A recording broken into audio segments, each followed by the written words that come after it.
that's from that could cost some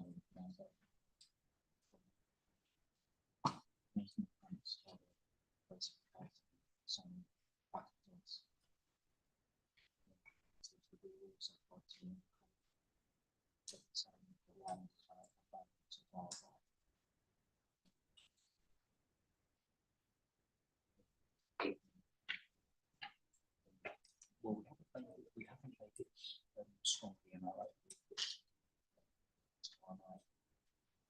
public.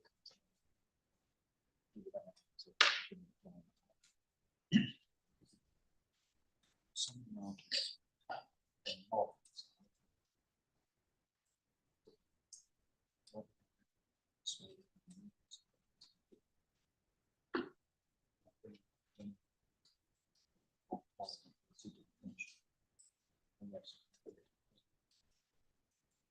Just bringing in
Morning, everyone. The inquiry is resumed.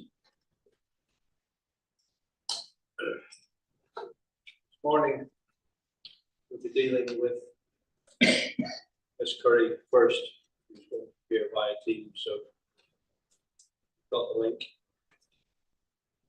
after we've completed the housekeeping matters for this morning. These microphones working?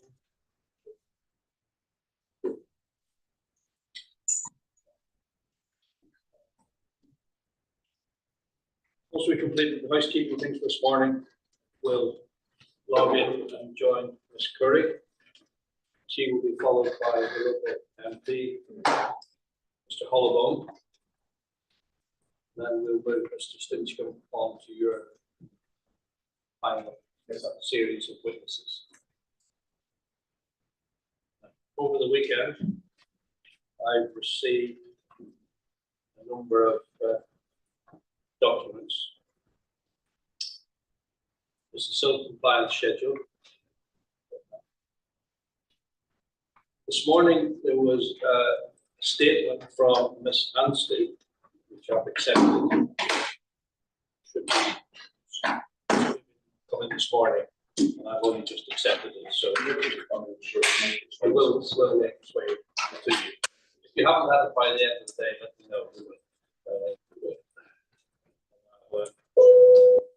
Take the case up for separation. Thank you.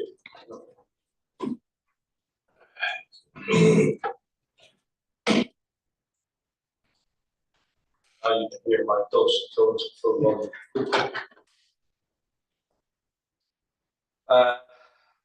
Finally, there has been the itinerary for the site visit. If someone can print that off and let me have a copy. Well,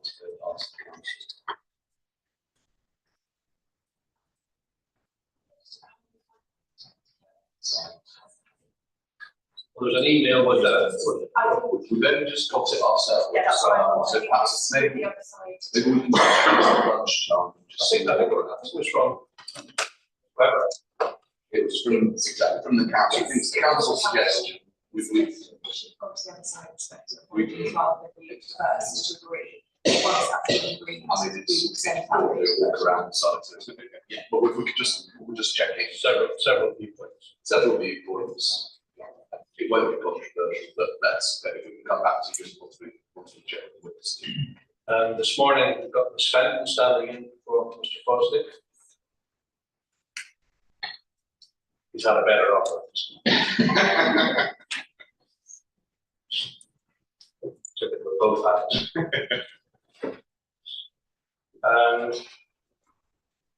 You should have had some initial comments on the conditions and the section 106 agreement. They're very straightforward, very simple. Thank you very much. Nothing untoward. And finally, if you could put your phones to silent. Anything you wish to raise, Mr. Stinchcombe? Yes, sir. Positive.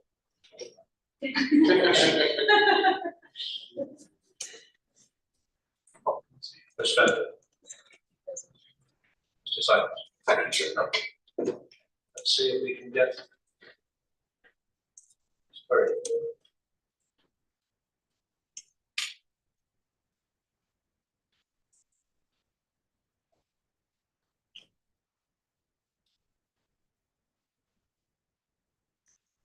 Ms. Curry.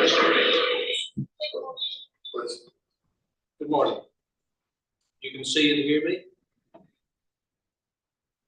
Hello?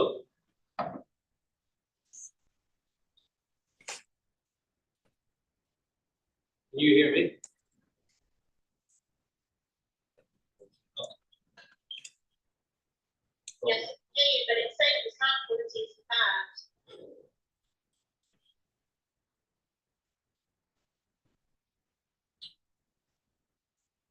I can hear you anyhow, so that's the main thing. Okay. You've got a view. Fine. Excellent. If you'd like to make your representation, please. Yes, I'm Laura Curry, and I am a catering born and raised person. So here's my piece of speech. Sadly, I can't be here in person on Wednesday evening, but I wanted to have the opportunity to voice my objection to the destruction of Weekley wood and meadow. Catering needs to have a magnetic pull for developers who want to build warehouses. This is most likely due to its proximity to major roads. According to the figures from the Office of National Statistics, ONS, West Northamptonshire has the most transport and storage facilities in the UK. This is clearly having a knock-on effect in North Northamptonshire. A right route search for commercial properties within 1 mile of Kettering show a varied size range of 51 units available to rent, with the largest being approximately 430,000 square feet. George Hammond of the Financial Times 2022 states, even those sheds are now suffering from rate rises and space demand. Flattening woodland and meadows for warehouses will always be an emotive topic, especially when it's happening on home soil. But the whole notion of it, to me, just seems ludicrous. To me, it's simple. The empty warehouses must be built before new ones are built. And if they really do need to be built, then they should be built on brownfield sites and avoiding, as Michael Gove states, concreting over the countryside. Developers paint a rose-tinted picture of warehouses, creating more jobs for the local community. Perhaps to some extent they do, but not all of the Kettering folk aspire to work in these windowless, soulless and clinical warehouses. As a teacher, I'm also aware that we need to be igniting the aspirations, hopes and dreams of our future generation. What about the local children who aspire to be ornithologists? Well, they go to see first-hand red and amber-listed endangered birds, great-breasted newts and other protected species. What about the children who say that Sir David Attenborough is their hero? Well, they go to immerse themselves in nature and practice their commentating skills. What about the lockdown generation of toddlers, like my son, who learnt to adore nature by sitting on the couch and watching Ranger Hanson's DVDs? Well, they go to explore and experience nature at first hand. What about the children who want to challenge leaders just like Greta Thunberg? Or the children who emphasise with Chris Packham, because nature is where they can relax and replay the environment of their everyday life. Weekley Wood is a special place for the local community. It was the sanctuary and salvation for many during lockdown, and it continues to be so today. It's well known, well used, well loved, and should be protected. Flattening it from warehouses would not only be a casualty for the community, but it would be a devastating loss for all creatures and animals, flora and fauna, which call it home. I remember as a little girl visiting Boughton House, part of the Cllr estate, being enthralled with its history. I remember the then Duke of the Cllr visiting my school and being enchanted by him. I remember spending summer afternoons at the adventure trail on the estate grounds, or visiting the garden centre with my parents. I remember completing my GCSE coursework on history of Boughton House, but sadly, I now look at the Cllr estate with great sadness and disappointment, because they want their legacy for the community to be warehouses. Kettering deserves better than this, and I wholeheartedly urge that the Cllr estate to reconsider their position in this. After all, it was the then Duke of the Cllr who said in the local Evening Telegraph newspaper in 1965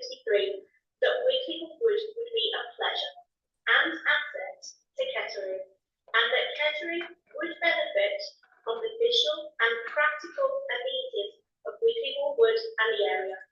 It is an area which will make the Kettering people proud. But the Cllr website itself says, we are dedicated to supporting the communities we live and work within, respecting the environment and contributing to rural culture. It goes on to say that this is for the benefit of the people and the places. So surely, then, a greater legacy of the Cllr estate would be to work with North Northampton Council and the state of Weekley to turn the area into a much-loved nature reserve for Kettering and for future generations to enjoy. Boughton House and the Cllr family are an important part of Kettering's heritage. We still haven't forgotten local historical events such as the Newton Rebellion or the enclosure of the common land at Weekley Wood. And future generations will remember the destruction, devastation and decline of Weekley Wood and area if permission is granted.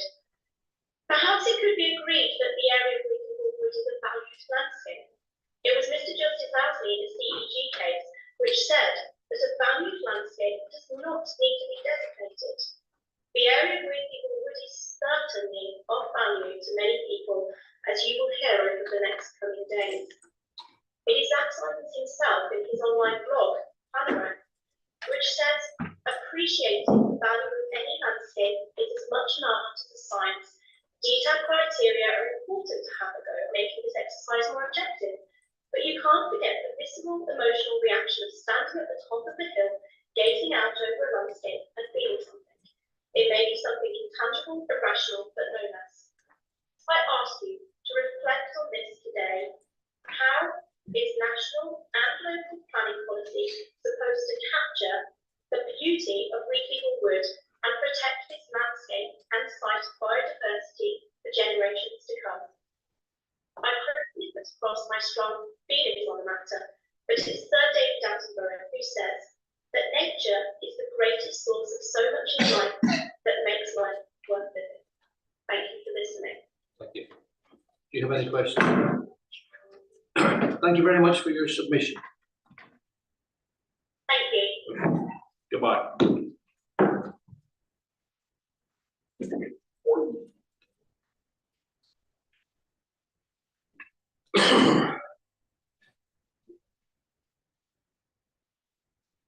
Mr. Holloway, if you'd like to give your submission.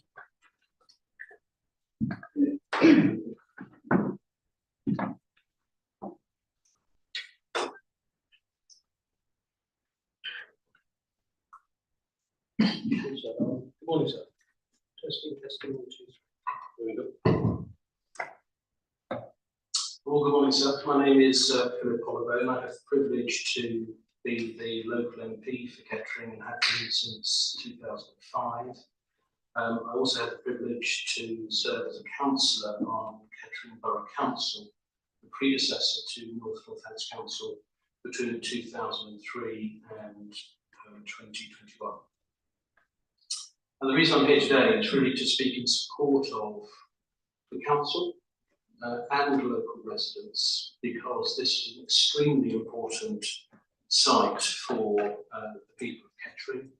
Over 20,000 local residents have signed a petition opposed to the development proposals.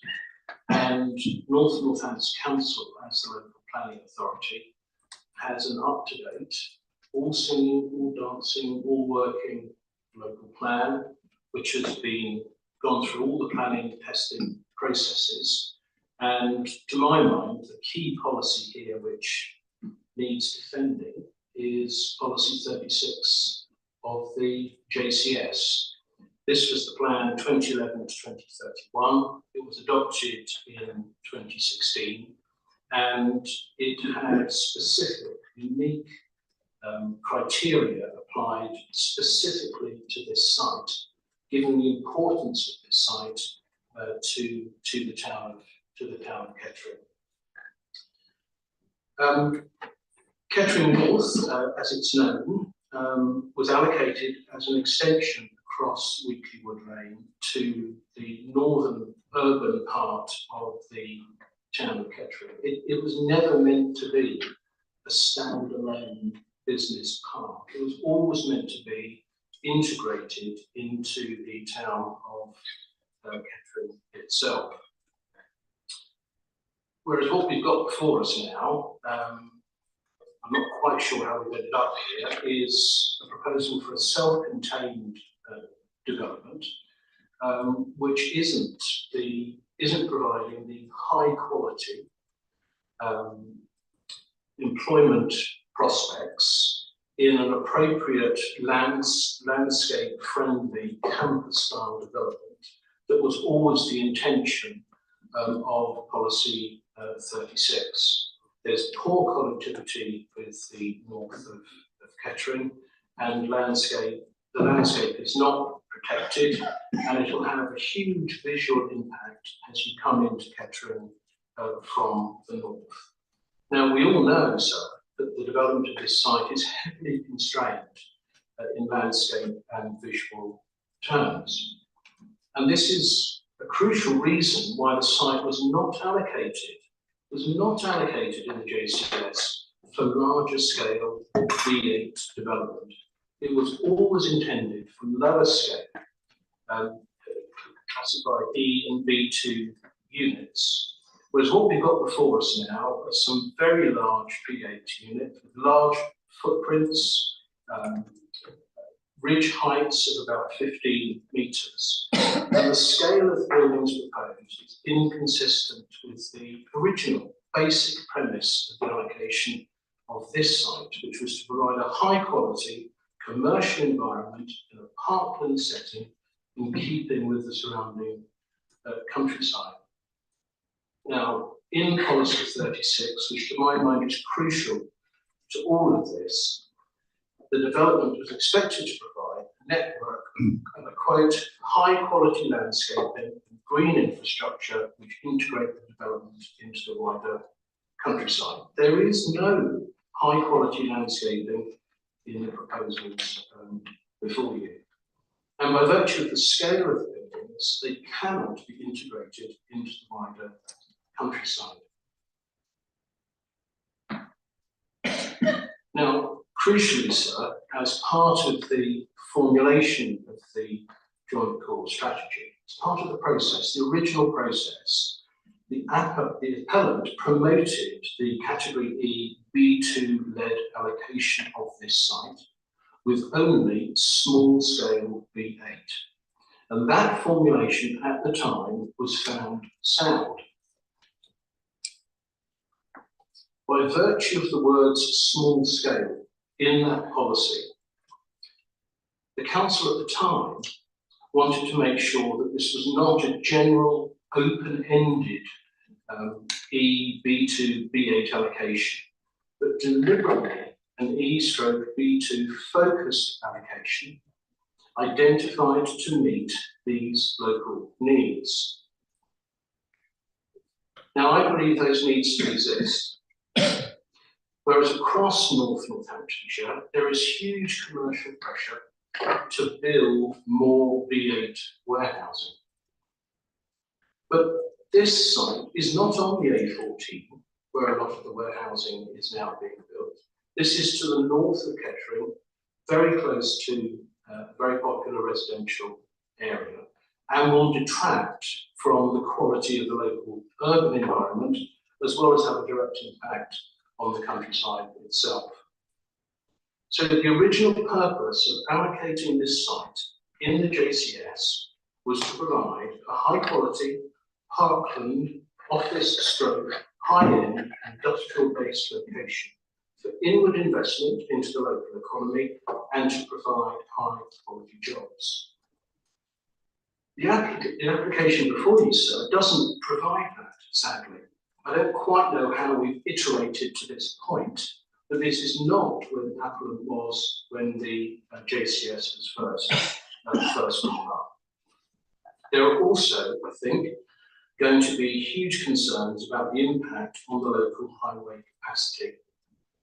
The two roundabouts to the north of Kettering are congested at the best of times, and all the advice that's been given to you from the local highways authority demonstrates that they doubt that the local highway network will be able to cope if the development goes through as proposed. Now, there are some aspects of the development which are welcome. Simrise's investment in the Kettering economy is welcome, and that would be compliant with the light industrial use as envisaged by the JCS. But the 5 warehouses proposed are out of scale and inappropriate for what was meant to be a high quality job / parkland landscape setting. Also, it was stressed at the time that Policy 36 requires, and I quote, excellent public transport. Effectively, this site is more or less cut off from Kettering by the busy Weekley Wood Lane, and I see no proposals here to address the excellent public transport requirements that were specifically said at the time. And the lack of connectivity of Kettering North was a key constraint to the allocation of this site at the time, and nothing that's been brought forward, as far as I can see, addresses those problems. Given the location and environmental sensitivities and features of the allocated land, Policy 36 deliberately restricted development on this site to small-scale B8 with an overwhelming emphasis on E/B2. And as I understand it, under the Planning and Compensation Act 2004, which you will know far better than I, sir, determination of matters around this site must be made in accordance with the local plan unless material considerations indicate otherwise.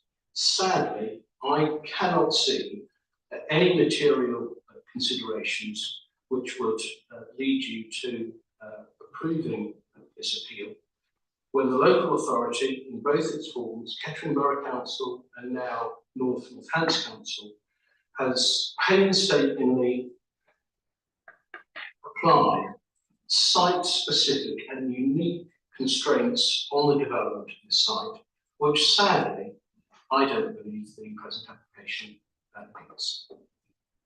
Thank you. Do you have any questions, Mr. Simon? I don't, so just to say that it looks, thank you, Mr. Holloman, it looks as Mr. Holloman might have to read some notes. I don't know whether it might, if it were possible for them to be circulated, if they're circulatable, as it were, that'd be really helpful. Not understand. Are you happy to submit them to the inquiry? I believe in honesty and transparency in all things. If someone can get them a copy, then we can add them to the list of documents. Thank you so much, but no questions, thank you. Thank you for your contribution. Thank you, sir. Sorry for the questions.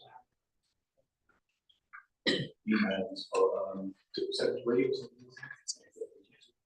But you expect a lot. You can email a copy to the case officer. Circulate hard copies. Thank you so much. Present.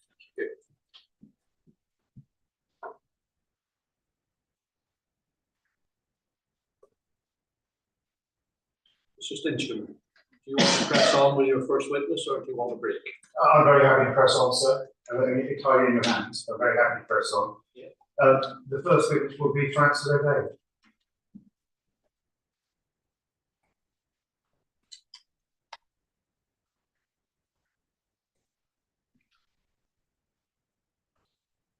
Follow the usual procedure that we followed last week.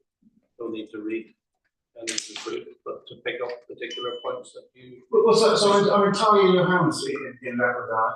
I was going to suggest following a slightly different approach with the first two of our witnesses and actually invite them to read. But that's only because their proofs are very short.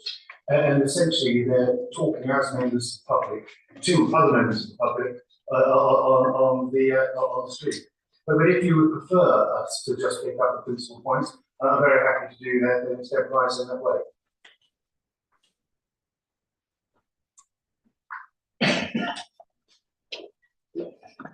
I'm happy to adopt your approach. That's very nice, sir. You can introduce Of to course. the inquiry and then we will start paragraph 2.1. It is, sir. You're Francis Louise O'Day. You tell us you've been living in Kettering for 14 years after moving here from London. You tell us also that you've been walking your dogs around Weekley Wood a meadow area for at least the last 12 years. And you tell us when we first went, when Archie, I think was now 13, was still a very young dog, and you tell us that you tend to drive there and back because there's parking available nearby. Right. If you could read then from paragraph 2.1 of your main group. Thank you. I was brought up in the country and would always be a country girl at heart, even though as an adult I have spent most of my time living and working in towns and cities.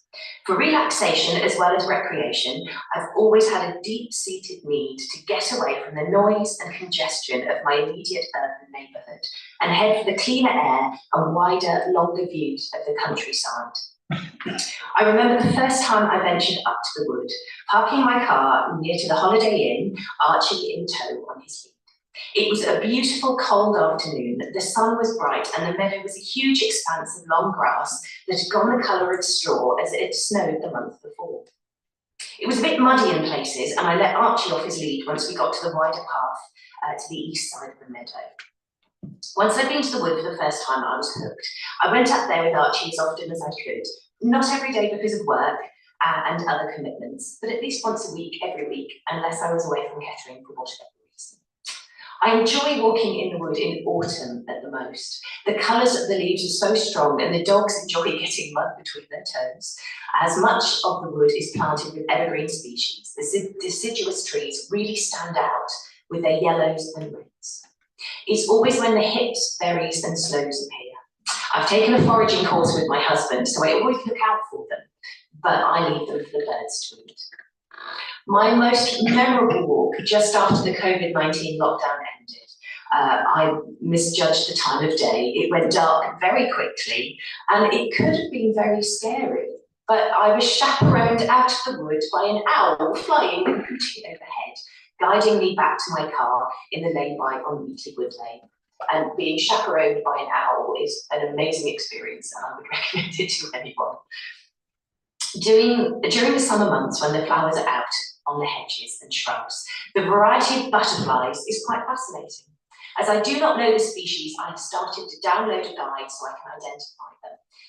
It's just charming to see them flutter by. Primarily, I go to the wood to walk on my own with the dogs. It's pleasant to pass the time of day with people as you go past, but I go to walk the dogs to empty my head and to enjoy being away from the hustle and bustle of life by spending time in a natural area.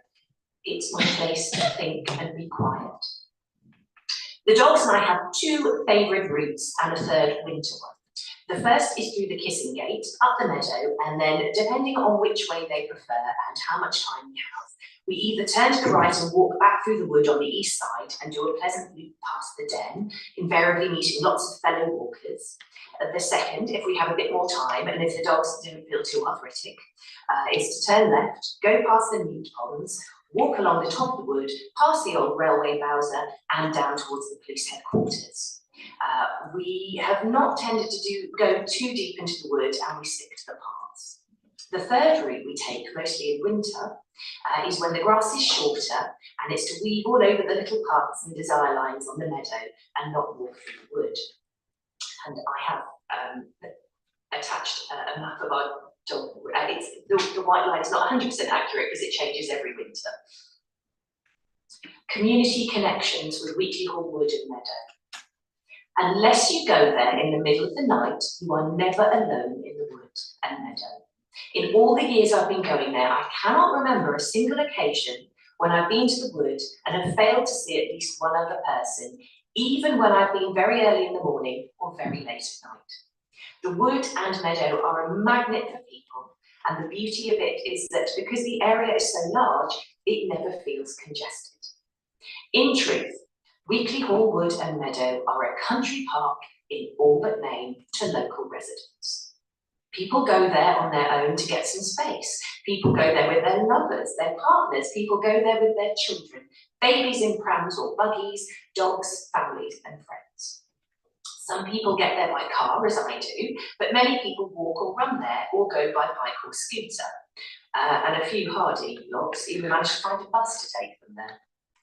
The wood and meadow are great places for youngsters to play, learn and have fun. Building dens and tree houses in the woods is a popular pastime. I love seeing children outside enjoying themselves in a natural setting, rather than being stuck indoors playing games on their computers. My friend's son is a venture scout with the local Scout and Beaver group. They troop up the meadow and then go into the woods to pitch camp and practice outdoor skills. Other Scout, Beaver and Cub groups also use the area regularly.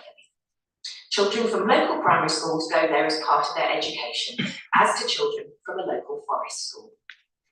The forest school looks after a group of 12 to 15 home-educated children aged between 5 and 10 who use the wood and the meadow about once a month for studying nature, exercise, map reading and orienteering, old-fashioned games, and even held a memorial to grieve one of their tutors who passed away during COVID. The area has become so meaningful to the families that one family donated £500 towards the campaign to save the area. The Forest School also organises trips to the wood and meadow for the 30 children aged between 2 and 5 in the school's nursery. This enables the children to observe and learn about wildlife, to enjoy picnics and to play games. Families of both groups often arrange to meet each other in the wood and meadow outside school time. The wood and meadow are a paradise for people wanting to exercise. Apart from all the walkers, with or without canine companions, large numbers of runners, joggers and cyclists are always to be seen, especially on Saturday and Sundays, often using the circular walk as a convenient track. I know that the local running clubs and cycling clubs use the area. An organisation called Brightways encourages people to take up or get back into cycling by bringing them to an area where they can ride without having to worry about cars and lorries. It's an ideal place for children to learn to ride a bike, and riding in the countryside is far more exciting for them than riding around the local housing estate. The area, despite its size, is always thought of as being completely safe. I have never had any safety concerns when on my own in the area, irrespective of whether I have a dog for company. Kettering Nature Group organises woodland walks in the area to enable people to go bird watching, and their bat spotting evening walks on the fringes of the meadow have been hugely oversubscribed. I was told just recently they've had to buy more bat detectors because they were trying to share 7 between 50 people who turned up for the bat walk. The group recently put on a creative writing in nature walk around the area, which was also well attended. There are bird boxes in many of the trees, and I've often seen individuals and small groups quietly bird watching. The wood and meadow area have long provided local people with a place to reflect and relax and to try and get things in perspective. During the COVID lockdown of 2020, the area provided a lifeline to so many people, particularly those struggling with their mental health.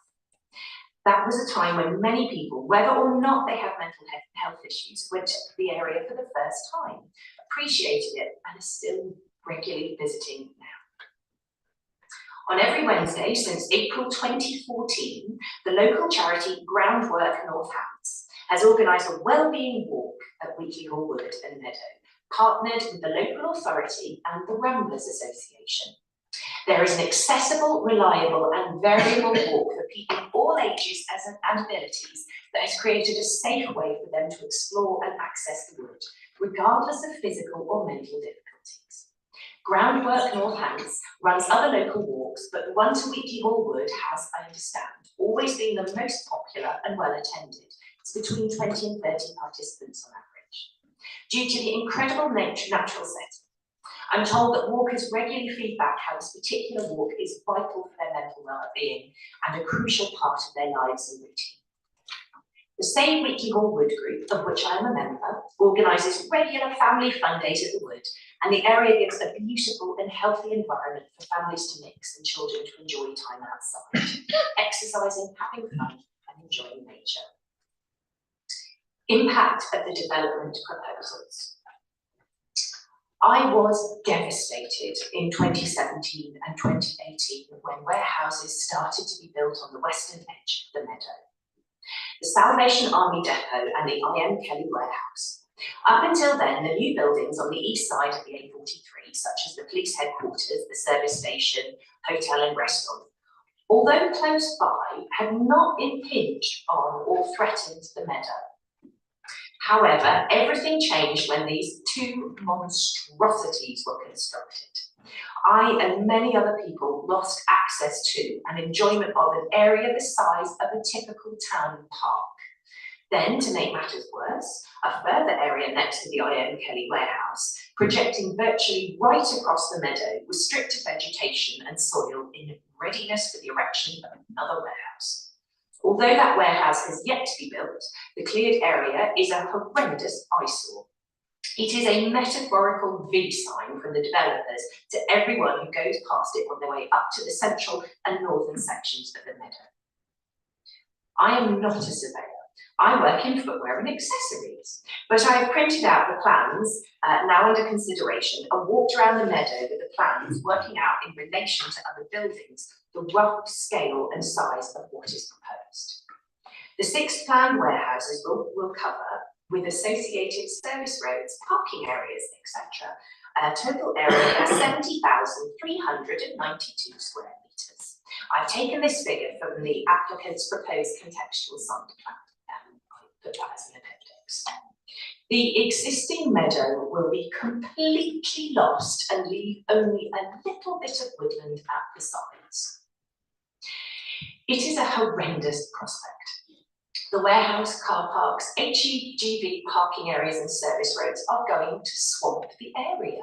There will be no open space for people, just vast warehouses and black tarmac. It will kill any enjoyment of the space presently provided by the meadow. With the warehouses being so high, with 15 or 16 metre elevations, they will dwarf the trees and leave you feeling like you're walking around the edge of an industrial site, not enjoying a lovely open space at all. If the meadow is destroyed, I will be walking through the woods instead, and the warehouses will never negatively impact on anyone walking through the surrounding woodland. Having these hideous warehouses right next to the woodland paths will impact on the views and light for all visitors. I will also expect air pollution to be increased given that lorries will be driving in and out of the current meadow area night and day with diesel fumes wafting through the woodland. This once peaceful and clean space will be spoilt and will affect the many people who choose to walk through the woods, spoiling our tranquil and natural environment, impacting on the health and well-being of all who love it. Thank you very much indeed, Mr. Dale.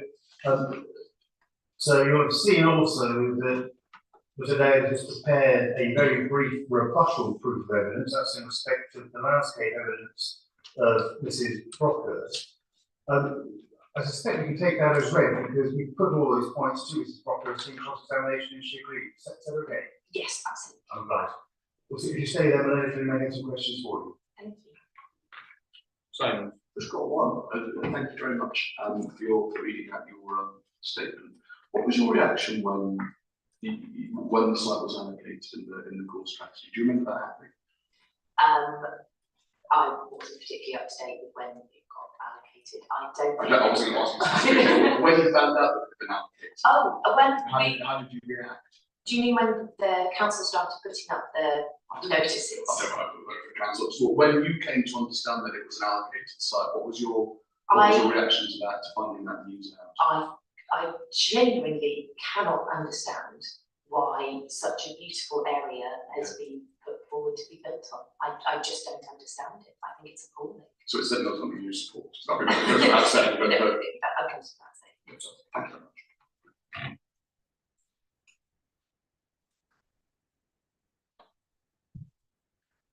Just for clarification, you do appreciate the difference between the woodland, which is being untouched, and the actual area to be built on. Yes. The woodland isn't to be, No, as you said, devastated. No, I fully understand that. Like I said, I work in footwear and accessories. I'm not a surveyor, but I can read a map.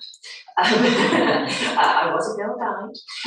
And no, I fully understand that the woodland path is being left and the meadow will be completely destroyed. I fully understand that. And I also understand that where the the warehouses go up to the tree line, there'll probably be like a fence or arras fencing or something like that. So we'll be corralled into that smaller woodland area, and we won't be allowed on the meadow because it won't exist, because it'll be completely covered in warehouses and tarmac.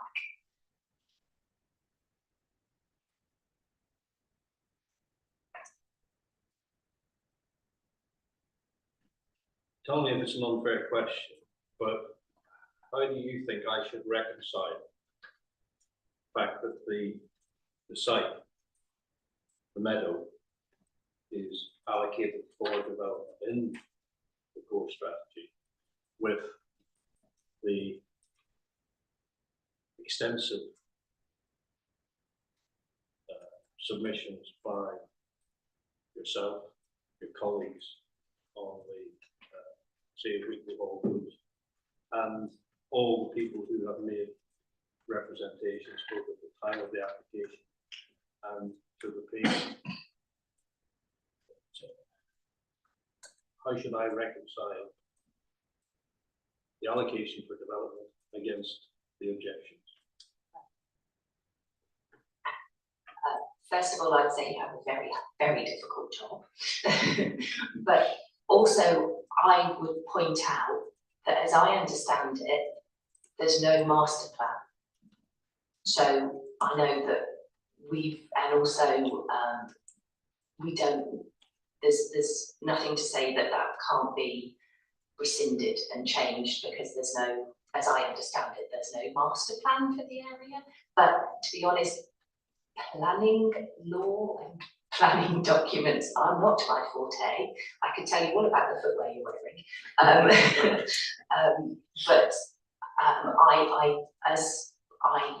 From a very layperson's perspective, I do think there are things that would help you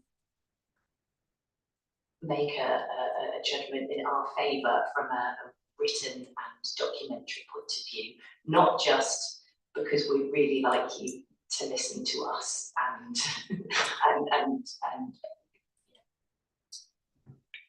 I hope that's even remotely helpful. Do you want to follow up, Mr. Stinsky, on No, that? so I've got no questions. Re-examination is fine.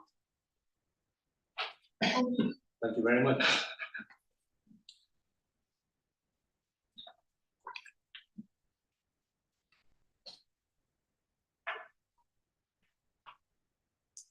So I propose now to call Christopher Shaw, and with your leave, I was intending to take broadly the same approach with Mr. Shaw as I did with Mr. That will take very much time, but that would be to introduce him to the inquiry, and then essentially to invite him to relay his main proof and take his rebuttal as read.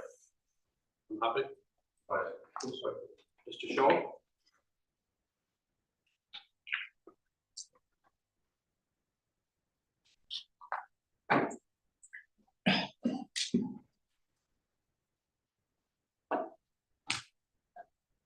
So, Mr. Shaw, if I can introduce you to the inquiry by reference to the first part of your main proof.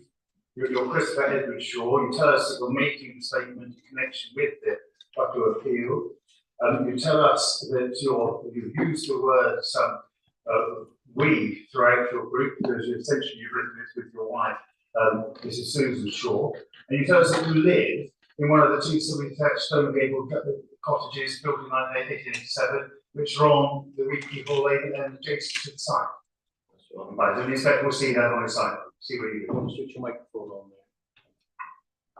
Yes, that's right. My wife is here today. She, obviously, I have to write the submission, but we work together on it. And a lot of the natural history knowledge is from her as well. I see.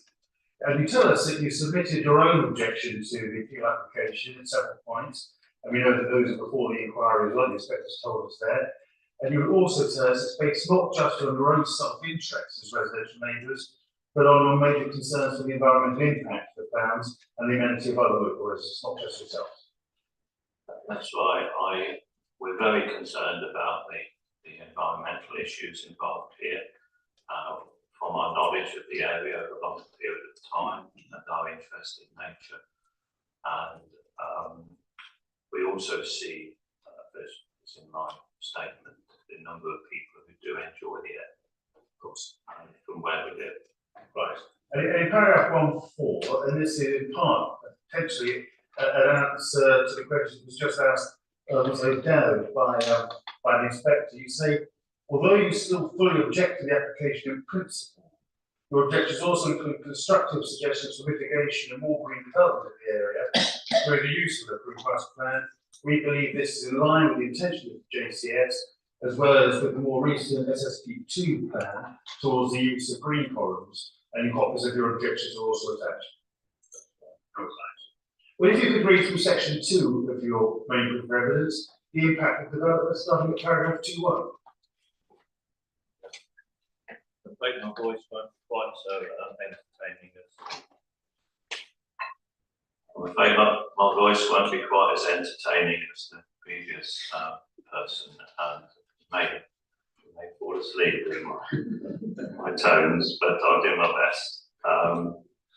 Yeah, our statement's based on our long-standing residents in the area, as you've heard, and aims to provide our view of the likely impacts of the proposed warehouse development in what is an established and well-loved meadow and woodland area. I think the previous person has given the flavour of the value of that. Up until the last few years, we've enjoyed an uninterrupted view from our property over the field lying to the north of us in the direction of Weekley Wood. When we first moved in, the area was still being quarried for ironstone.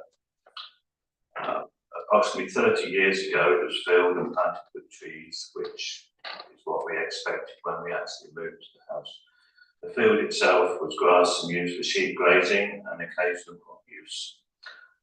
It has been left unused since the early 90s and has since become a valued meadow area rather than having an ongoing agricultural use. So we're seeing the transitions over that long period of time. Until its recent removal, there was a mature hedge running along the western edge of the field, north to south, which came right down to the rear of our property and adjacent farm buildings. Ever since we lived here, we have always walked in the field. We used to go up to the western side of the field, following the well-trodden path just inside the hedge. Removal of this hedge was the first big loss for the locality, visually and environmentally. Despite its loss not being necessary, both in our view and also as stated on the plans passed for the first time Cllr building. It apparently became a matter of ease of construction that it had to go. It seemed so unnecessary to us and a waste of established environmental asset.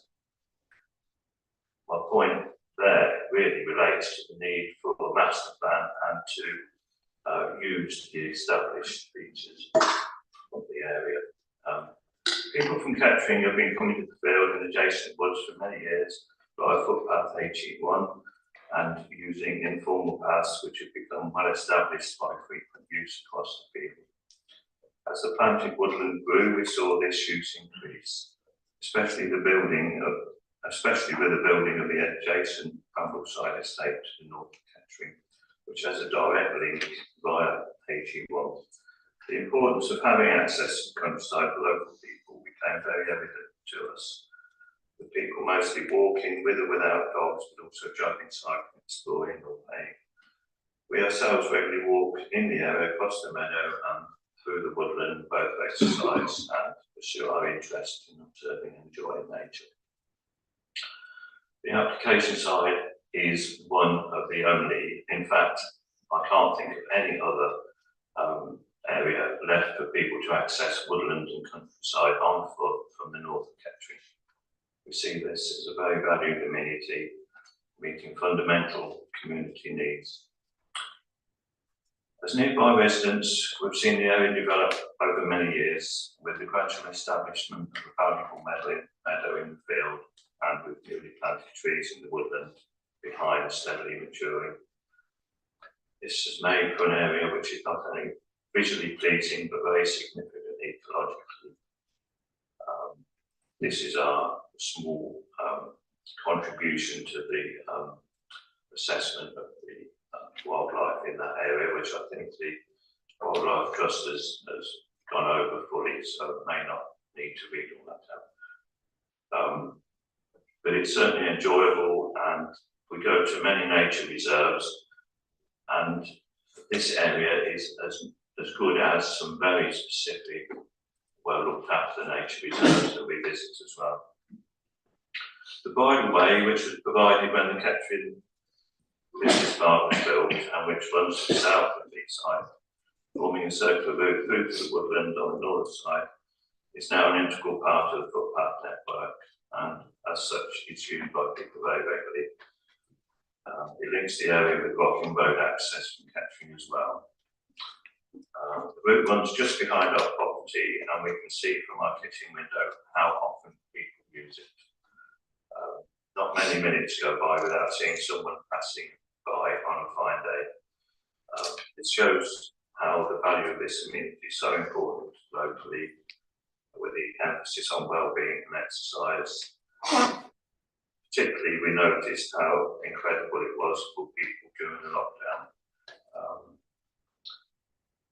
To have to walk past huge warehouses instead of through the meadow to the woodland will completely alter the rural nature of this local haven and will be devastating.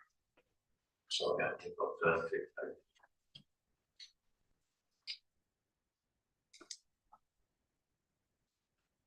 Sorry. I think fine. I think I turned 2 pages, so I'll go to 2.5, the application side. See, I've read that bit. So you are fine. Yeah, to have to walk past huge warehouses instead of through the meadow to the woodland will completely alter the rural nature of this local haven and will be devastating to us and many, many more. For quite a long time now, we've watched the development of North Cllr Business Park and more recently seen the plans for the Cllr North area which have come forward. We've also followed the process through the JCS consultations to which we made a submission. We have always opposed the development of the Cllr for industrial use. However, with the clear requirement of the JCS for any development to be integrated into the wider countryside, and I do think the word here is integrate, and for an overall master plan to be agreed, we'd hope that if the field had to be built on, there would be some effective mitigation for us, especially as our position was specifically recognised in policy 36. The amenity of residents living in the dwellings adjacent to the southwest corner of the site should be protected. We also look forward to there being a good level of regard to the needs of the local community and the nature of the workplaces created, as was stated to be the clear intention of the JCS. The value of master planning established in these measures was seen as crucial. There are many large warehouse type buildings now being built or planned around the catchment area, many close to the A14, and we would question the need to use this valuable meadow and woodland area for even more of them. How much of this type of employment does the community need? My own little theory is that there could very easily be oversupply of these types of buildings with, as I mentioned in my own objections, with several developers putting forward a certain number of warehouses, there could easily be more built than is actually needed, and I understand that the employment requirements for the area are also being reviewed. So the absence of an overall master plan, together with piece by piece approach to the development up to now, have meant that mitigation for us as residents has become entangled in the process of numerous different applications, and so not provided for. We've not received any direct consideration from developers about this since a very early meeting some years ago, which was minimum help. That obviously relates to our own interest as residents. But our concerns are much wider than that, which I hope you'll understand. We also see very little in the way of provision for the local community. The things that have been mooted seem only vague possibilities, such as a north and south natural corridor around footpath HE1. There is no clear planned commitment that can be commented on and approved locally. Again, we see this result of there being no overall master plan and of individual applications being approved one by one.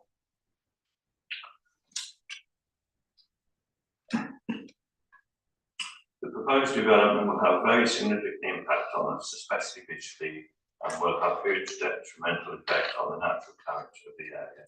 This has become very clear to us following the construction of the first IMK building, which has brought substantial visual intrusion with particular impacts as a result of the lighting, which is quite disturbing. We are also concerned as to the effect this has on nature and wildlife in the area. It virtually seems like daytime when you leave the house at night. The proposals now put forward by the developer would mean the vast majority of the field being covered in enormous bland-looking warehouses interspersed only by car-marked parking areas and service roads. The buildings would go right up to the woodland immediately to the east of them, and given their intended size and height, would completely dominate the area rather than integrate with it, as was the JCS requirement. The outcome would be awful. This particular aspect of the proposed development will have a devastating impact on everyone who visits and enjoys the area, as well as the catastrophic effect on the wildlife and ecology of the area. So I'd like just to emphasise our concerns are not just for ourselves as residents, but from our interest in the wider community and the environment.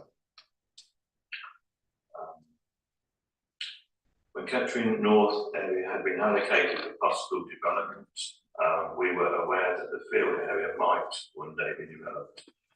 We never envisaged that we'd be confronted by a collection of large metal sheds covering the whole field and blocking out any view of the woodland beyond it. Rather, we thought the new buildings would embody the wording of the JCS. The woodland setting of the site should provide inspiration for the development of contemporary innovative buildings. Examples might include the use of timber, green walls and green roofs. Capitalising on the views of the landscape from within the buildings will provide a further opportunity to create an excellent place.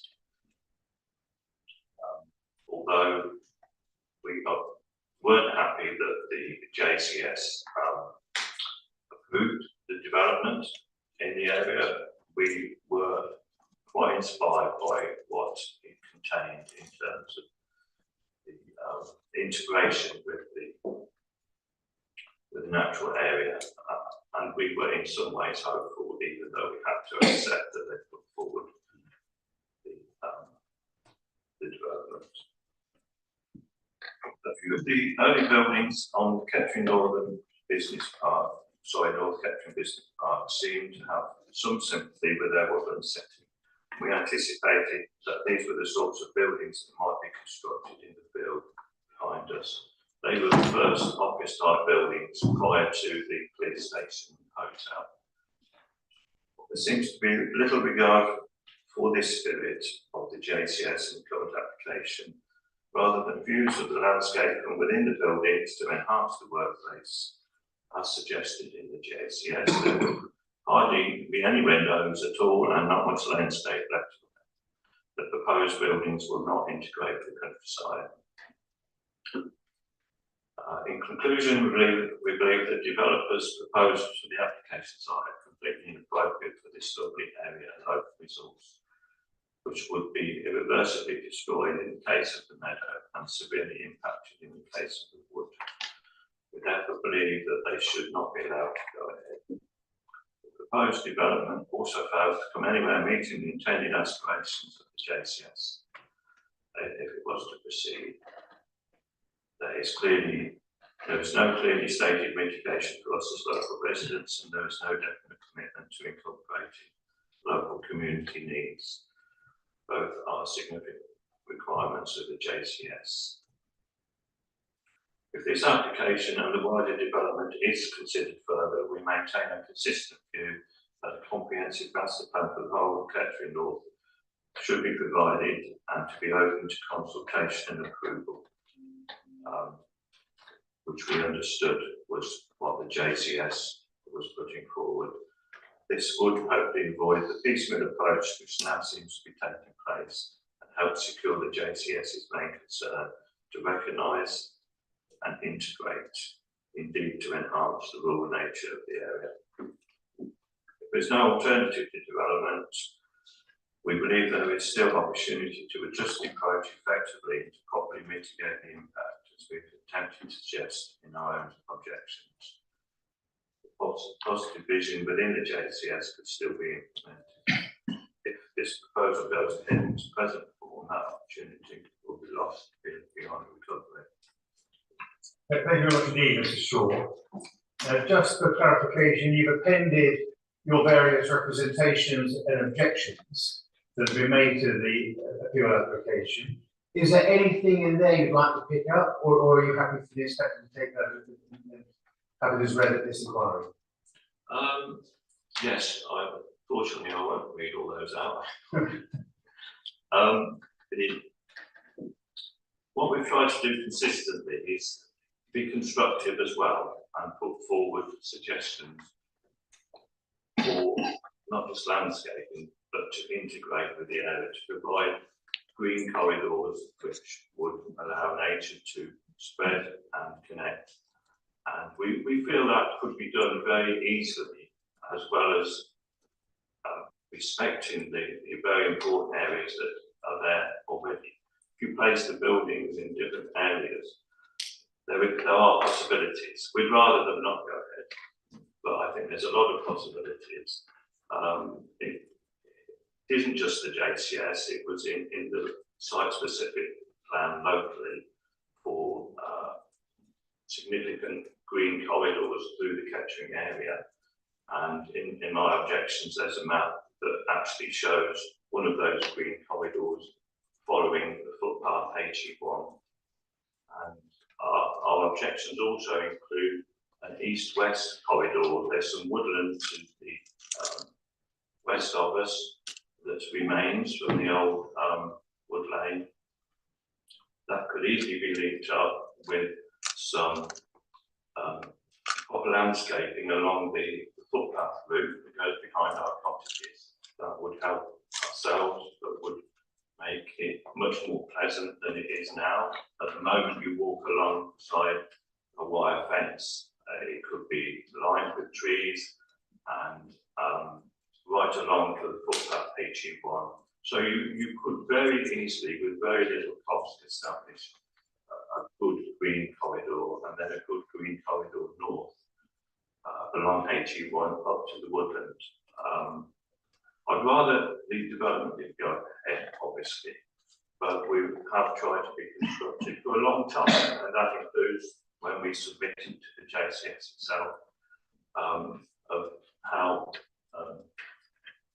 development can be integrated with nature if it has to go ahead.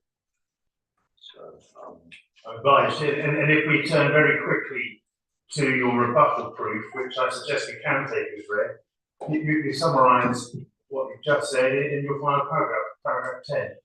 We know that many would rather the whole development proceed. We prefer that as well, but if it does go ahead, there's scope for improvement. And we'll create a greater compliance of policy 36.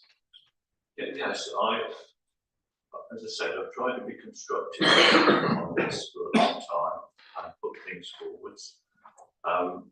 We need a solution, but I don't want to lose sight of the fact that it's a very important meadow, recognised as a local wildlife site, and I think the meadows should be retained somehow, and you know, the mitigation doesn't take away from that fact. The woodland, we believe, is secure. Hopefully that will be in implementation as well.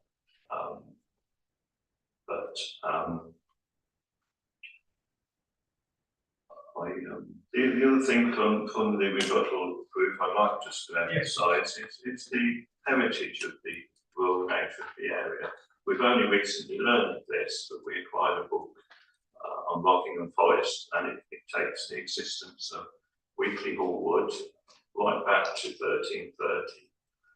And not just the woodland, there was pasture land as well, which we think is significant in the fact that this meadow has developed so nicely over just a few years. It's as if flowers have just come back.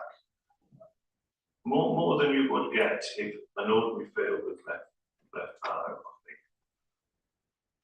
Is there anything else you'd like to add, Mr. Shaw? Oh, I think everything's in there. We've put a lot of work into it, and we've again tried to be suggestive and constructive of what might be possible. Thank you very much. You can say you have a learning friend and the inspector may have some questions for you. Thanks very much indeed. I've got nothing to ask. Mr. Shaw, thank you very much for your contribution. Okay, thank you.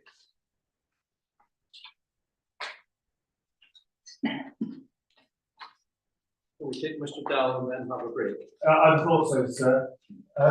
And so with Mr. Dell, I wasn't proposing to having read out all of his proof, but to go through it in rather more abbreviated form, because you'll see that in his proof there's quite a lot of detail about various campaigning events, and perhaps better we can simply describe some of those rather than read us through all of them.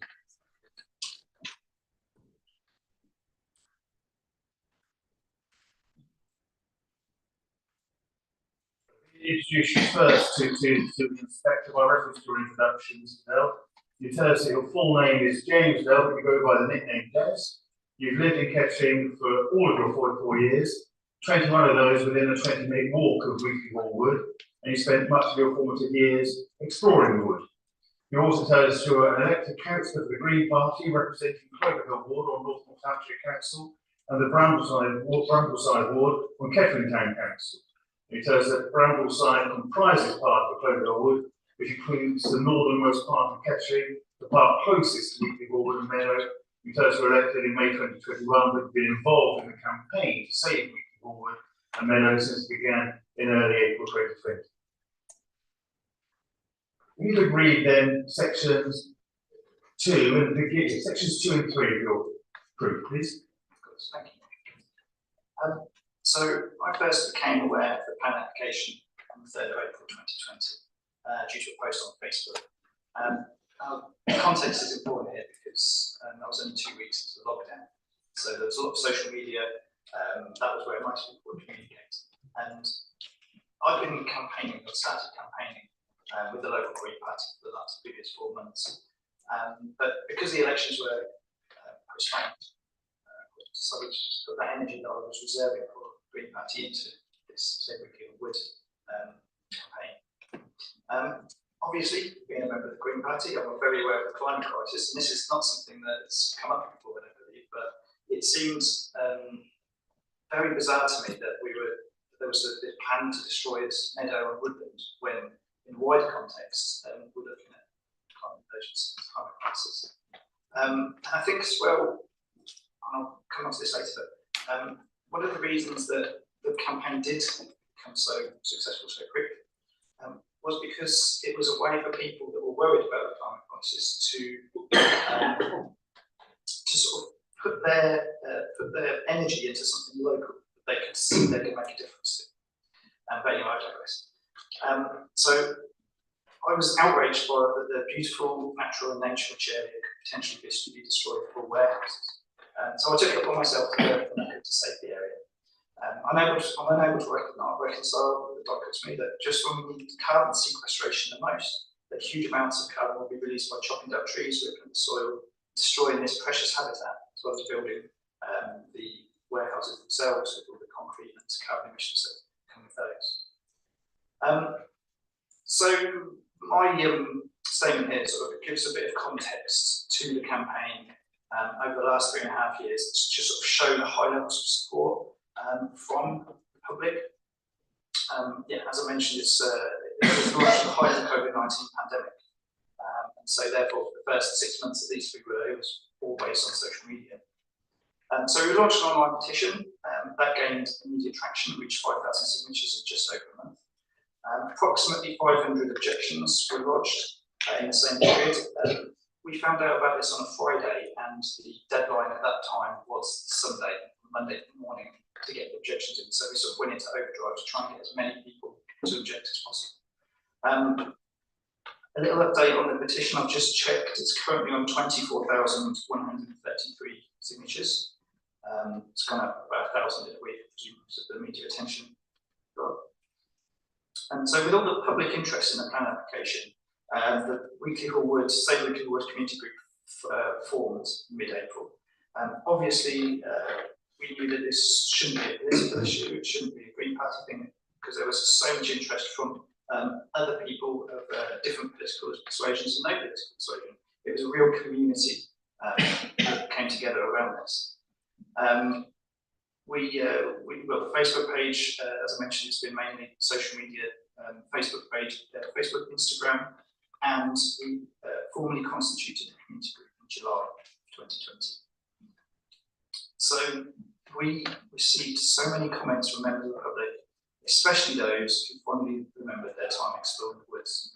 One of the more interesting was cutting from the Friday the 16th of August 1963 edition of the Evening Telegraph, which is in the appendix, in which the previous Duke of Cllr stated that we believe the people of Kettering like to walk in the woods, and we greatly appreciate the care which they customarily show. It is hoped that all those who visit the woods will enjoy doing so. And if well cared for by us and visitors, it will in time become a wood of great beauty, of which not only our foresters, but the people of Kettering may be proud. The headline of that article was, "Look after these trees, Duke of Cllr urges Kettering people." The Weekley Hallwood team and the wider community are doing exactly that by trying to stop the destruction of the woodland meadow that the previous Duke looked after. Right. Thank you very much indeed. Section 4, you take us through certain notable events and the timeline of the campaigning group. What if you could just take us through that section in your own words and way? Of course, yeah. So, as mentioned, the events are listed in chronological order. I won't go through all of them, but I'll highlight some of the bigger and more interesting events. But it is important to note the election results in 2021. On the 4th of May 2021, the Northamptonshire Council and Kettering Town Council elections took place. And this was the first ever time that Green Party councillors were elected in Northamptonshire. Residents elected all 3 Green Party candidates to Northamptonshire Council and all 5 to Kettering Town Council in the areas located closest to Weekley Hallwood. Myself and the other candidates have all been very vocal in our opposition to the planning application. And I gained over 2,184 votes from residents, and my 2 colleagues, Emily Fedorowicz and Sarah Tubbs, received around 1,700 each. Of course, part of campaigning is canvassing, and we constantly heard how important Weekley Hallwood is to residents, and how deeply unpopular this proposed warehousing development was. It is worth noting that this was the only unitary ward in which Green Party councillors were elected in Northamptonshire, which does indicate the strength of feeling of ward residents towards the Weekley Hallwood cause, but ward being, of course, the closest to Weekley Hallwood. So we conducted quite early on in the campaign a public use site survey on a Sunday between the hours of 6 AM and 9 PM. This is attached as appendix.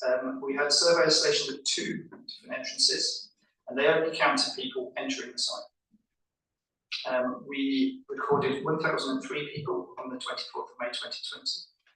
And as this was a Sunday, we thought, okay, we'd repeat this on a weekday. So on the Thursday, on the 28th of May, we counted 764 people. That includes 157 children on the Sunday and 122 children on the Thursday. So I'll skip forward now to the first Pleasure Park Community Festival. This was organised by the Weekley Hallwood team, and over 700 people attended the first Pleasure Park Community Festival. We've been really lucky in that we've tapped into a lot of artists and musicians, and we've had that kind of community support behind the campaign and backing up the campaign. So we're able to call on people, the vast majority who have donated their own time to this cause. That was a brilliant community event, so much so that we actually repeated it the next year. The first council meeting, the council planning meeting, as mentioned, the IMK application, the first one in which the plans were deferred. We didn't actually know how many people would come out of this. this. We had no idea because everything was organised on social media. We didn't really know the amount of community support that would come for this. But there were about 350 to 400 people. They attended the planning committee meeting. Of course, that's far too many to sit inside the meeting room. So they gathered outside the building.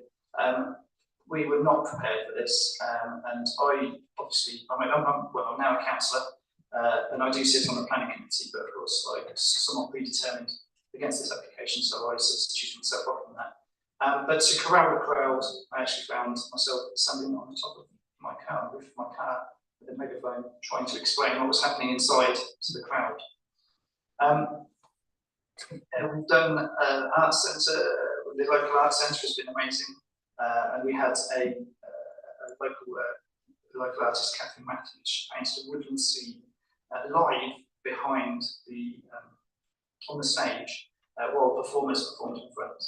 David Garrett, it's definitely worth mentioning him. He's in his 80s now, and he is a local poet who wrote a poem called Winter Lament, which was told of his time when the first time Weekley was destroyed for the quarrying, the ironstone quarrying in the early 60s. It was really moving to see that. So much so that we asked him to come back for the Woodland Festival, where we had about roughly 400 adults and children. They walked around the perimeter path from the police station, around to the dens, with musicians performing along the routes, the path all lit up. It was really beautiful, and we were blessed with good weather that December. And I'll just go to the first of the family fun days. It was previously mentioned that we tried to really engage children in the area. There's an area with dens which you'll see as you go past on your site visit. We bring people into that area, we bring children into there, and we've done lots of forest school type activities. It's brilliant to see that so many children just being able to sort of be wild in the woods. It's so important for their learning, and we linked in with the local forest school and forest school trained people to sort of really get the children engaged in the area, which they value so much. And that's gone from strength to strength. We run one of those every school holiday. I will briefly mention the litter picks. Litter picking isn't the most fun thing that a lot of people like to do, but we've always had consistent numbers of people come out to pick up the litter from the wood. And then am I okay to skip over to 5? Yeah. So we've had a lot of support, external support from other organisations and other people. We had really good, it's been mentioned in the Newton Rebellion, I believe, a couple of times. There was a chap that wrote a book about that. One of the chapters was about that, and previous speaker, John Patrick, at last week's public session, he spoke about how he linked in with Nick Hayes, as he's a local historian.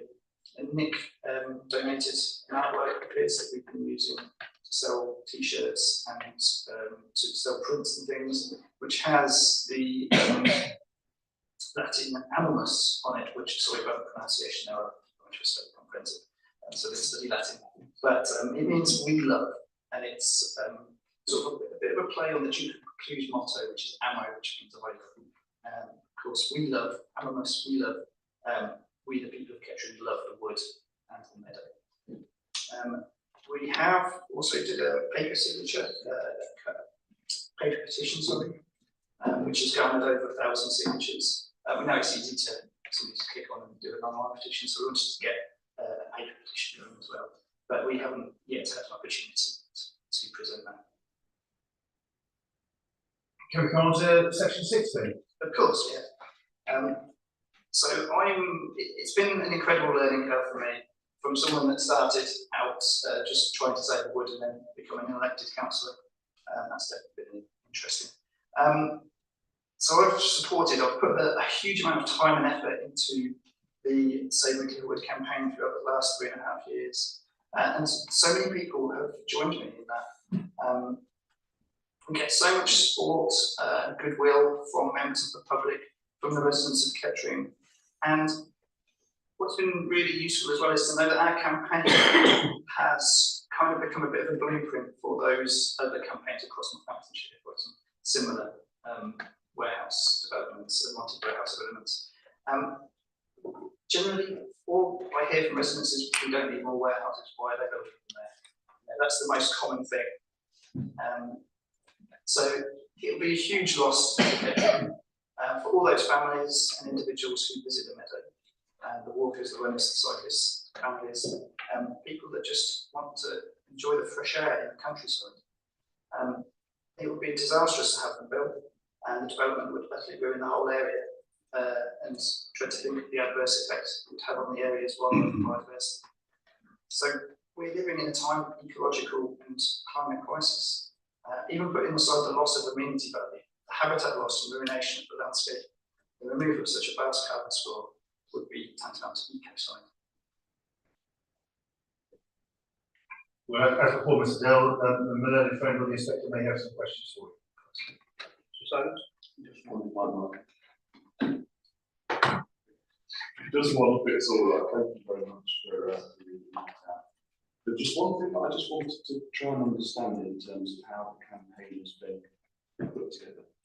So you explained that part of your role has been trying to get as many people to object as possible, which you've explained, obviously, you've seen the fruits of your labours over the last week or a bit more.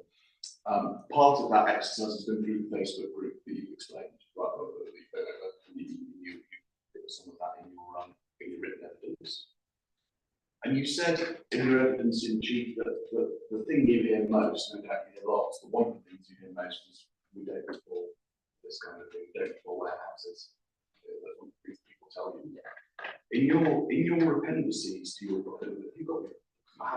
I can show you mine. It's your second appendix. It shows just a screen grab of the Facebook group and the Instagram group that we've set up, which is it's appendix number 2. And you tell people that there's obviously a lot of people signed up to these, and some have been here over the last week or so. And you explain in this the description of the group that the warehousing is, you call it unnecessary. You see? My question is, what information have you given to the members of your campaign on the extent to which more development of this sort is necessary in this part of Kettering? Well, we're reflecting what the people of Kettering are telling us. So we've always ascertained that this is unnecessary, it's unwanted, that we don't want to see this development. That's the question. Not almost. It's just because I'd understood that the groups that we're looking at, say we were group online, was actually a tool in order to sign people up, in order to get people involved in your fight, as it were. Which I think that's how they've been used. Yeah. They're signing up to a group that's telling them that the warehousing is unnecessary, and I wanted to understand what information you were giving them in order to substantiate how you're describing the situation there. What info do they have when I sign up to say Weekley would? I mean, it's explained to me right at the outset that the warehousing is unnecessary, which is unsurprising then maybe that people are telling you that we don't need it.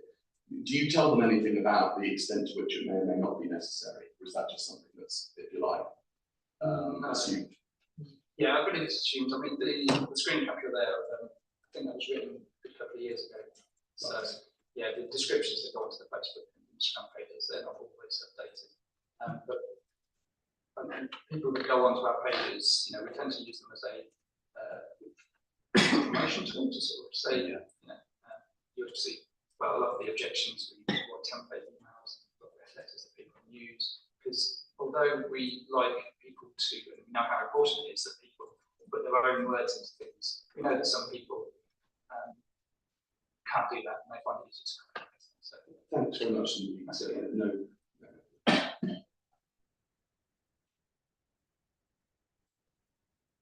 I'll ask you the same question as I asked first witness. How do do you see me reconciling the core strategy allocation about on the site, the wider site, and in particular the meadow, with the concerns and objections that have been raised?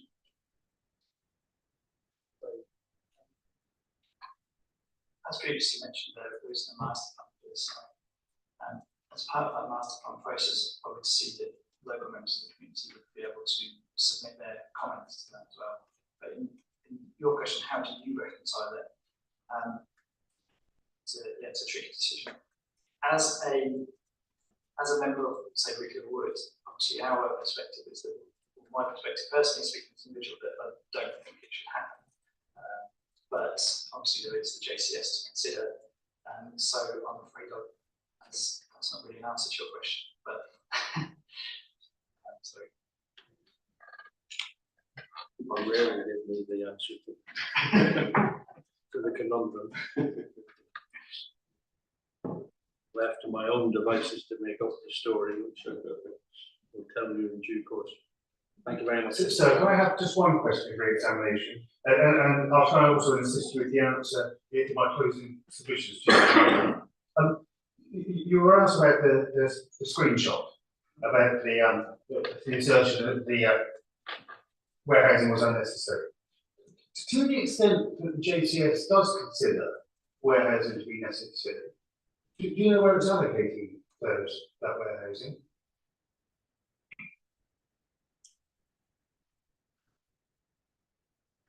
I'm not entirely sure. I think that's fine. I'll do that. Thank you very much. Thank you.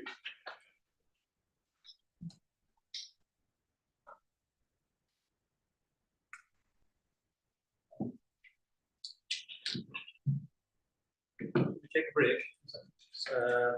15 minutes. That takes us up to 11:45. We'll adjourn and resume at 11:45.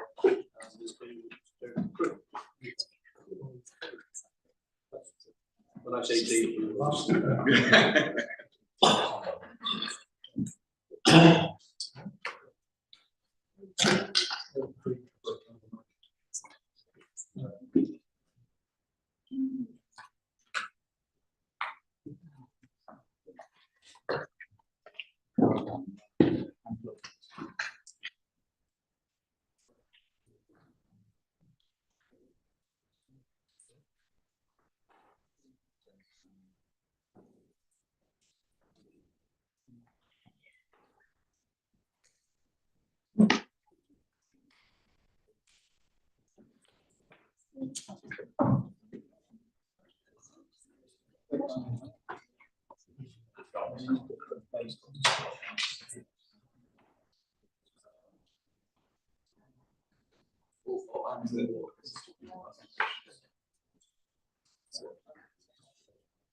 Inquiries resumed. Before we move on to Mr. Crew. Case officer has sent me a written representation by Miss McGinn, who had asked to speak at the session tomorrow evening.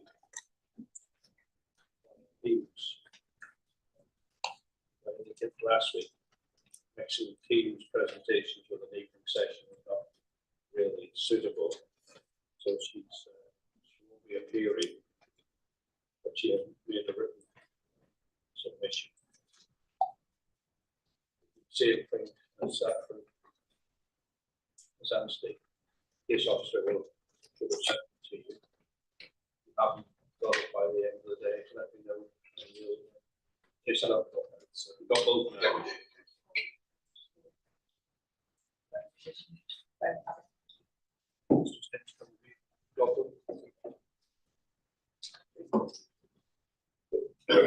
With Mr. Crook, are there any particular documents that we will need to have open? No, sir, just his two proofs and his appendices. So with your leave, what I propose to do is follow the much more traditional approach of introducing Mr. Crook to the inquiry, asking him to read certain passages, taking large parts of his read at this stage, but also asking him on occasion supplementary questions so that he can elaborate on points that have been raised. So by reference to your main proof of evidence and the introduction, you're Martin Crook. You hold a Bachelor of Arts degree in Urban and Regional Planning, you're a member of the Royal Town Planning Institute, and you're now a consultant with the Chartered Town Planning firm of NSC Planning Associates Limited, and you've been in practice both in public and private sectors for 48 years. That's correct. So you tell us you were instructed by Safe Weekley Bournemouth Community Group, an unincorporated association established, as you've heard, to protect Weekley Wood and neighbouring Wildflower Meadow. You give us the details of the decision-making process or non-decision-making process for local authority 1314, and you tell us in paragraph 15 that your evidence is restricted to planning matters and will focus on the absence of a master plan for development of the allocation site as a means of guiding that development in the future and ensuring that it delivers the objectives set out in the planning policy directions. Yes. Right. Section 2 deals with the site and the surrounds. I wonder, just by way of introduction, if you could read for us your paragraphs 22 to 25, albeit it's against the backdrop of the more detailed discussions we've heard from the residents of their use of the site. I undertook a site visit. I undertook a site visit on the 24th of October, which has enabled me to have a clearer understanding of the proposals and their context and their effect on the wider landscape and surroundings. The site visit was on a day which was cool but dry, and I was impressed by the use of many footpaths and bridleways through the site by people walking with children, walking as individuals, and a significant number of people walking dogs. Site plainly has a high value for public recreation and is well used. The footpaths are in good condition, and evidence is also present of the informal walkways created through the wooded areas, with linkages to the surrounding footpath network.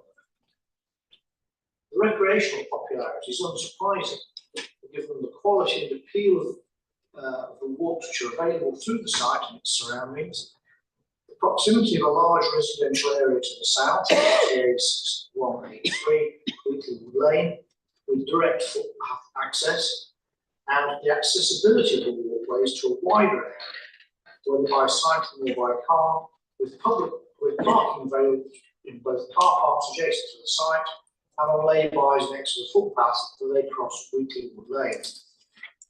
This is not just countryside on the doorstep of Kettering, North Kettering, but high-quality countryside with considerable amenity and recreation value, which is easily accessible to and enjoyed by the residents of North Kettering and beyond.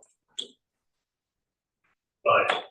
As far as section 3 of your brief is concerned, we can take that as read, but we should note, shouldn't we, from your table 1, that it's the middle column the square meterage from the appellate statement of case that the inquiry has been working through. You there set out the dimensions of the 6 plots, the 6 buildings they're proposed, the subtotal in BAUs, and the total square meterage. Is that right? That's correct, yes. Can we come then to section 4 of your main proof, where you deal with planning policy?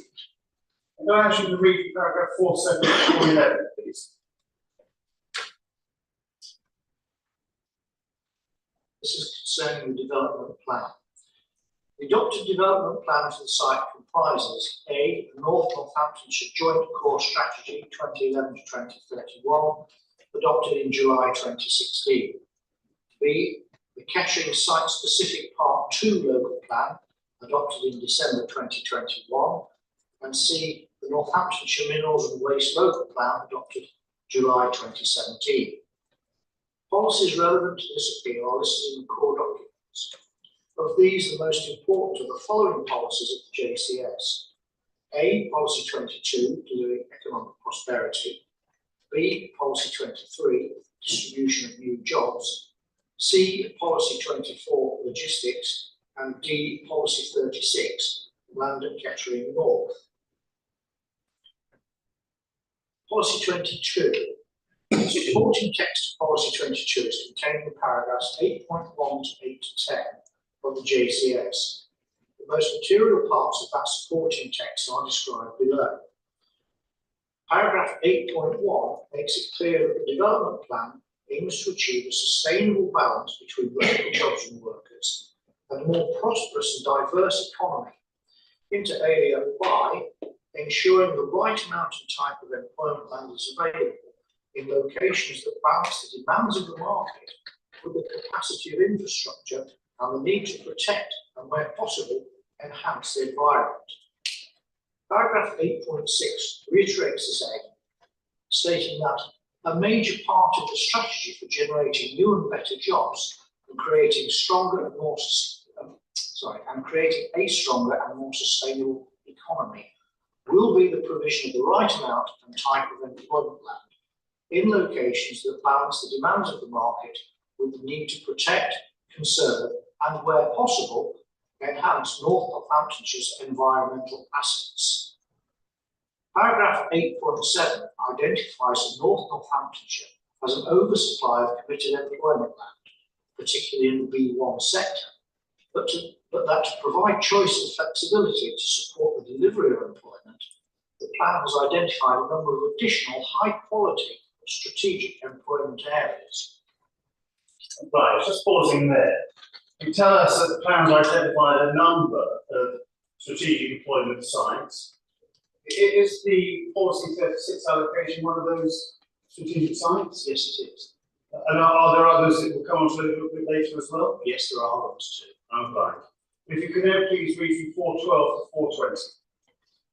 Paragraph 8.9 confirms that extensive work has been undertaken to identify sectoral strengths that can be used to stimulate economic growth, but capitalising on these opportunities will be important to ensure that North Northamptonshire provides new, high-quality jobs in sectors that are attractive to the market, and it will be important that these opportunities are appropriately located and consistent with the need to protect environmental assets and recognise infrastructure capacity. The sectors which are identified in paragraph 8.9 differentiate between class B8 logistics and the following higher quality employment sectors. High performance technologies, particularly related to motorsport. These include engineering and manufacturing, the application of lightweight materials and composites, testing, research and design, construction and electronics, renewable and low carbon energy and green technologies, including wind, solar, biomass and other technologies, and associated research and development, food production and food production benefits. Paragraph 8.10 goes on to identify that the enhancement of skills in the workforce is crucial to attract inward investment and support the development of business. Self-evidently, it is related to the higher quality employment sectors referenced above. Policy 23 is supported by paragraphs 8.11 to 8.17 of JCS. The most material parts are described below. Paragraph 8.15 identifies to stimulate jobs growth and to ensure that enough land is identified to ensure balanced economic growth. This plan identifies a number of high-quality strategic employment sites. Paragraph 8.16 goes on to state inter alia as follows: it is important to ensure that wherever possible, the scale of mixed development of these committed sites is brought forward in line with approved master plans to contribute towards the delivery of balanced employment across North Northamptonshire. Proposals to change the mix of employment uses will need to satisfy the policies of this plan. Policy 24 is supported by paragraphs 8.18 to 8.22 of the JCS. Again, the most material parts are described below. Paragraph 8.18 identifies that North Northamptonshire central location and strategic road connections has made it a centre for the logistics V8 industry, with a substantial increase in the stock of buildings over the last 10 years, and that a number of logistics sites are committed in North Northamptonshire and are identified as strategic employment sites on the key diagram. Paragraph 8.21 goes on to identify, however, that the benefits of accommodating this strong sector of the economy must be balanced against the impacts of the V8 development, in particular noting that large-scale strategic distribution has visual, landscape and amenity impacts. Otherwise, just pausing there, we see the considerations JCS took into account in making the allocations that it did so far as warehousing. As you tell us that in your paragraph 420 JCS's paragraph 821. You tell us in your paragraph 419, JCS paragraph 818, that indeed, taking those matters into account, the JCS did identify a number of logistics sites. Yes. Is the Policy 36 allocation one of those identified warehouse logistics sites? No, it's not. No, it's not. So what are the identified sites for logistics of JCS? Well, if you look at the key diagram, there are two, strategic site 11 and strategic site 15, which are both to the south of Kettering, adjacent to the A14, which I believe is a trunk road and connects Harwich through to the M1 and then the rest of the country thereafter. So balancing those factors, the sectoral importance of logistics against the impacts of logistics and the need to try and find the right jobs in the right places, what conclusion do you take about the allocations that were made by this JCS? Well, JCS has been made not in isolation, but in the round, and it's considered the most apposite places to put logistics distributions employment provision, as well as where to put other forms of employment provision to support a wider base economic economy. Well, let's come on to policy 36 then, which you set out in paragraph 421. At this stage of the inquiry, everyone's familiar with the wording of policy 36. It's there in front of us in the proof. Looking at the opening words of policy 36, reading them objectively and in context as we're all required to do, what do you say that those opening words tell the reader? To my mind, there's two key points which immediately spring to my mind for this. And the first of those is that the site, and the subject of this appeal, is currently allocated primarily high quality class B1 and B2 employment, with only small scale V8 storage and distribution. The second point is that it's only to be secured after a comprehensive master plan has been approved by the local planning authority. And that's all set out in paragraph 816 of the JCS. So, in my view, you can't proceed with this any further until you have a master plan which deals with all the relevant issues that are set out in policy 36. Right. Is that in any way ambiguous, do you think? No, I think it's very clear. Insofar as the first point is concerned, we don't need to look at the dictionary definitions of this. Common sense tells you what is required by the policy and what small scale means. I take it on its face value. That's what the masses required to be provided through that master plan. They're also having subparagraphs HY of policy 36. In your expert view, of those, what would you advise the inspector are the most important purposes of this inquiry? Well, quite clearly, in my opinion, they're all important because they form key elements of the whole policy. But if I look at them more specifically and run through them in sequence, I think it's particularly important to look at policies 36C and G, which deals with the need for an integrated transport network focused on walking and cycling, which provides permeability and safe routes connecting Kettering north to the town centre and areas to the south of Weekley Lane and the open countryside beyond. The second key part of that policy, as far as I'm concerned, is subsection E, which needs a network of high quality landscaping and green infrastructure, which actually integrates this development into the wider countryside and retains and enhances, wherever that is possible, the historic landscape and the ecological and recreational value of the site. Subparagraph F is the need to protect the local wildlife sites from potential damage that could be caused by surface water runoff from buildings proposed.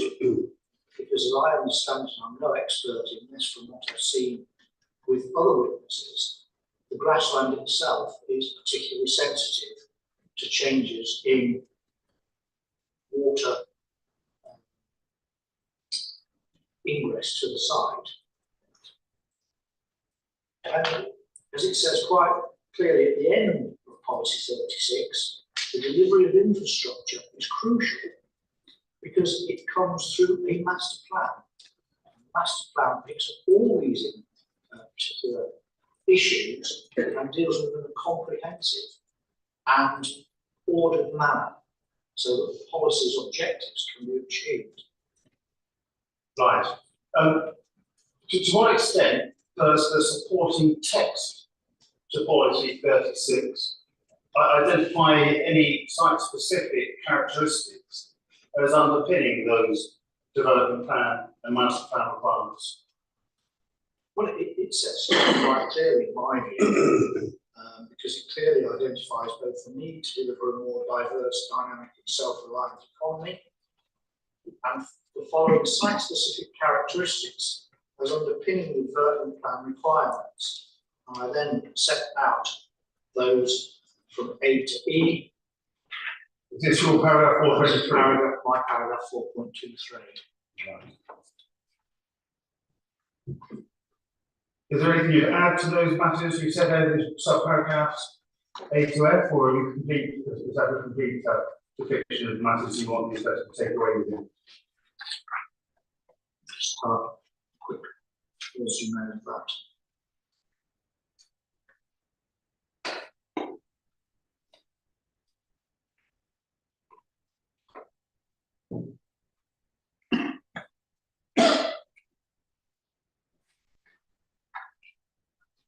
I think there are a couple of points I want to add to that, if I may, sir, and that's reference to paragraph 10.70 of the JCS, that the woodland setting of the site should provide the inspiration for the development of contemporary, innovative buildings.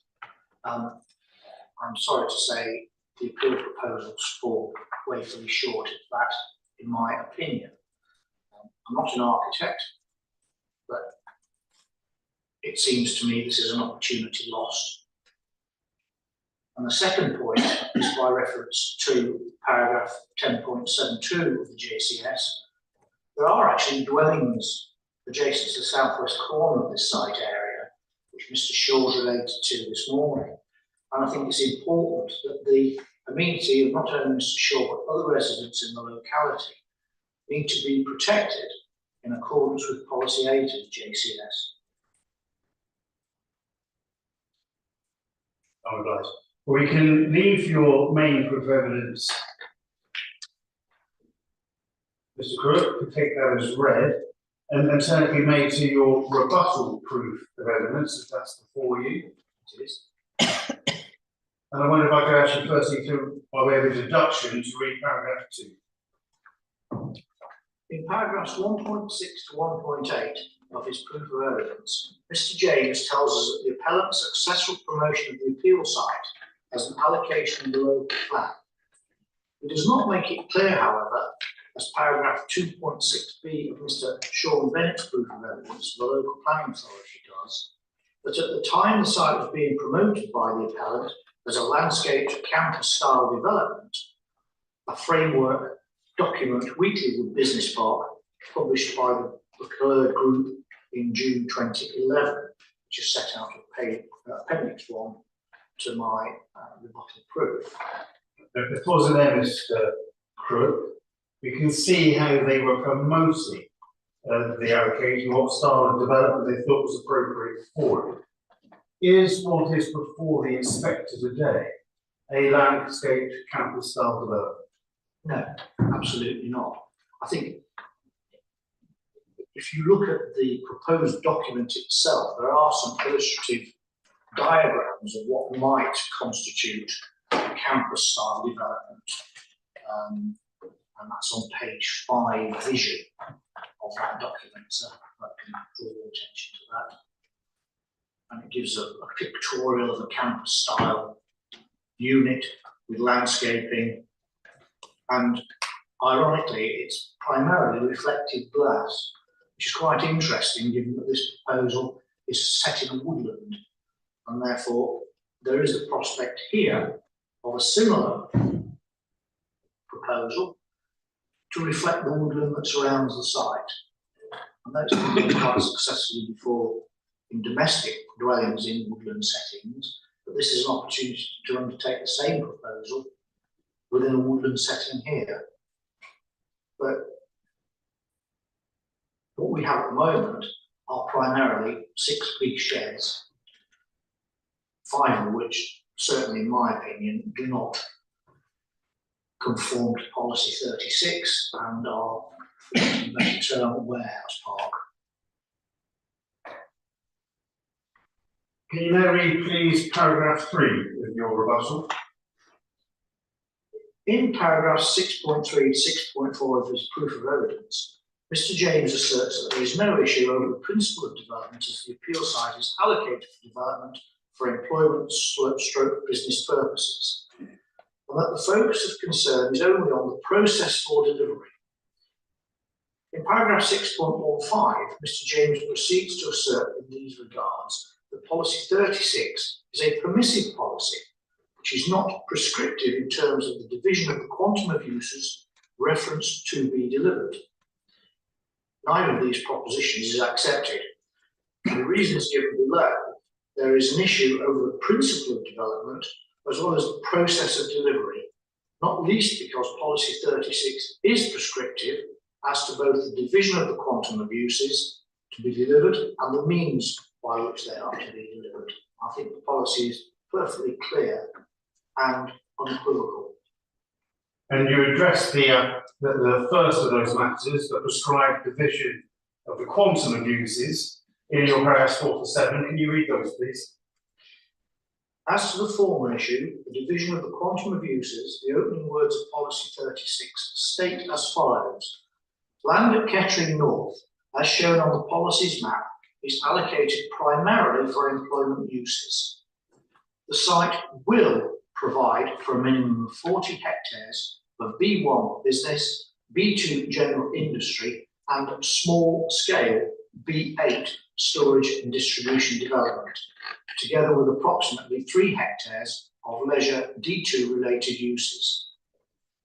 The mandatory word will is used, and it prescribes that there should be a minimum of 40 hectares of Class B1 business and Class B2 general industry developed on site, but by way of very stark contrast, only small scale Class B8 storage and distribution development.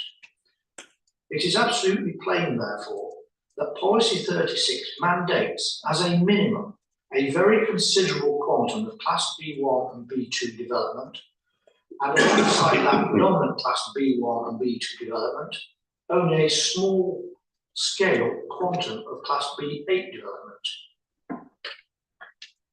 As for whether the appeal proposals are compliant with the above policy prescribed quantum of uses to be delivered, the only development before this inquiry is on the appellant's figures for a proposal for 22,491 square metres, 68% of the development of Class B8, 10,674 square metres, 32% of B2 development, and no Class B1 development at all.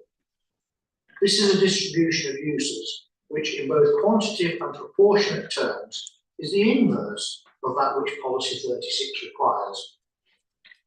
I oblige you then, in paragraphs 8 to 12, address the argument that was been made by Mr. James and Mr. Bolton as to what they say small scale means. They say it embraces any Class B8 warehouse building of less than 100,000 square foot.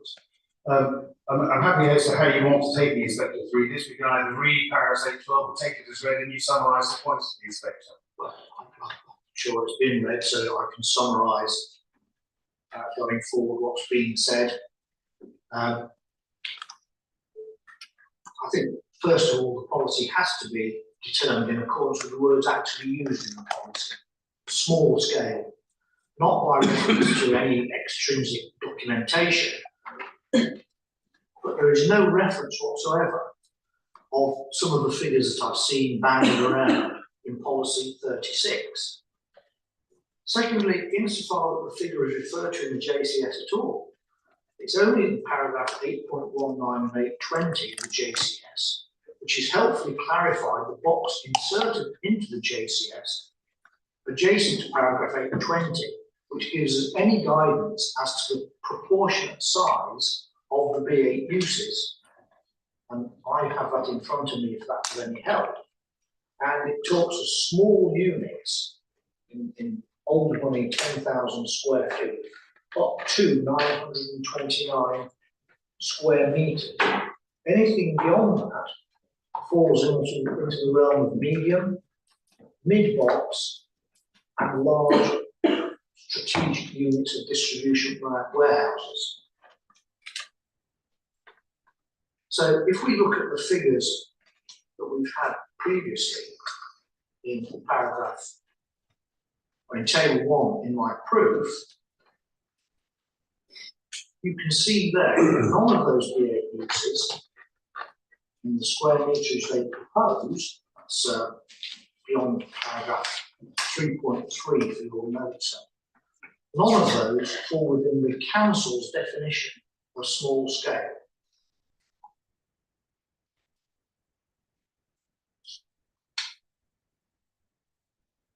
I also understand from what I've read that even Mr. Bolton and Mr. James have changed their position from when this was originally floated in that Weekley Woods document that I referred to earlier, where they were talking about a smaller quantum of development to start with.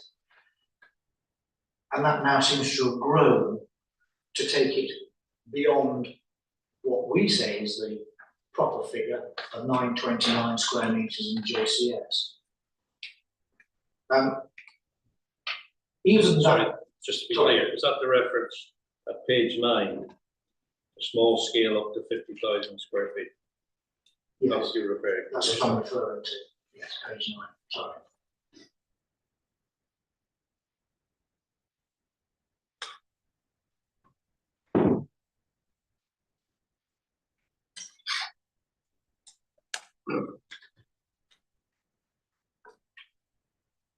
So in this context, if we take small scale in the simple English terminology that's intended, helpfully supported by the box in paragraph 8.20 of the JCS, it tells you what small scale means. You don't have to scratch around in dictionaries or other documents to try and find what that means in terms of policy 36, because that's referred to in policy 36 as small scale and reads back paragraph 8.20 of the JCS.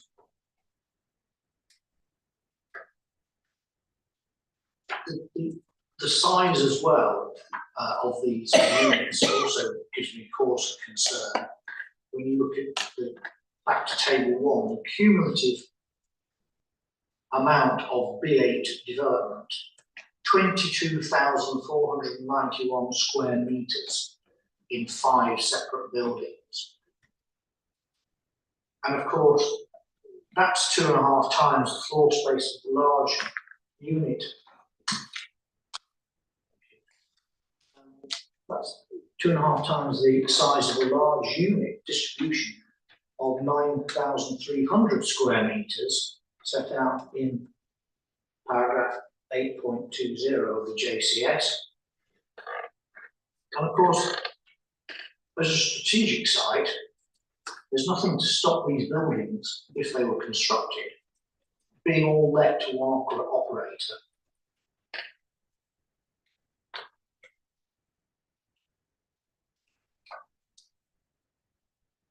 Is it small scale warehouse development that's proposed?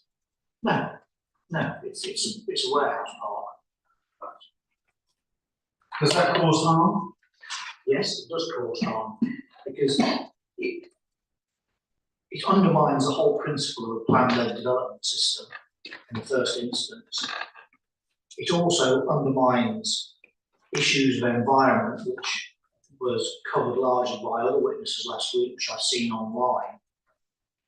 And it also harms visually the landscape and amenity, which many people value considerably, walking around the meadow and Weekley Wood. And it also means that the wrong jobs are being created, because the policy requires them to be high-end, high-quality, high-paid jobs. And with the greatest respect to people who do work in warehouses, you cannot lay that at their door. Right. And you deal with that latter point, I think, in paragraphs 15 to 23 of your rebuttal, where you set out some certain illustrative tables and calculations. Can you summarise with respect to what you were seeking to illustrate by those paragraphs and those tables?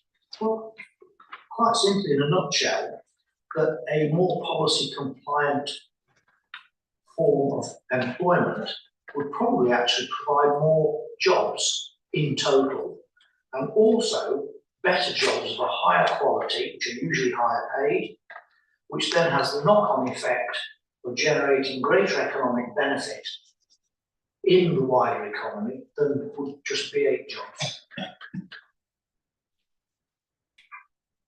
Thank you. I wonder if you can now turn to paragraphs 24 and 25 of your rebuttal, where you address the question as to whether this should be considered as a standalone development or as phase 1 of a comprehensive development. In paragraph 6.20 to 6.21 of his proof of evidence, Mr. James claims that the appeal proposal should not be considered as a standalone development, but as the first phase of a comprehensive development. That, however, is not how the planning system works. There is just one proposal to be determined, and that single proposal has to be considered on its own merits. That proposal is, as above, for 5 warehouses with a total floor space of 22,491 square metres, 68% of the total of Class B8 development, and 1 Class B2 unit with a floor space of 10,674 square metres. No other development is before us.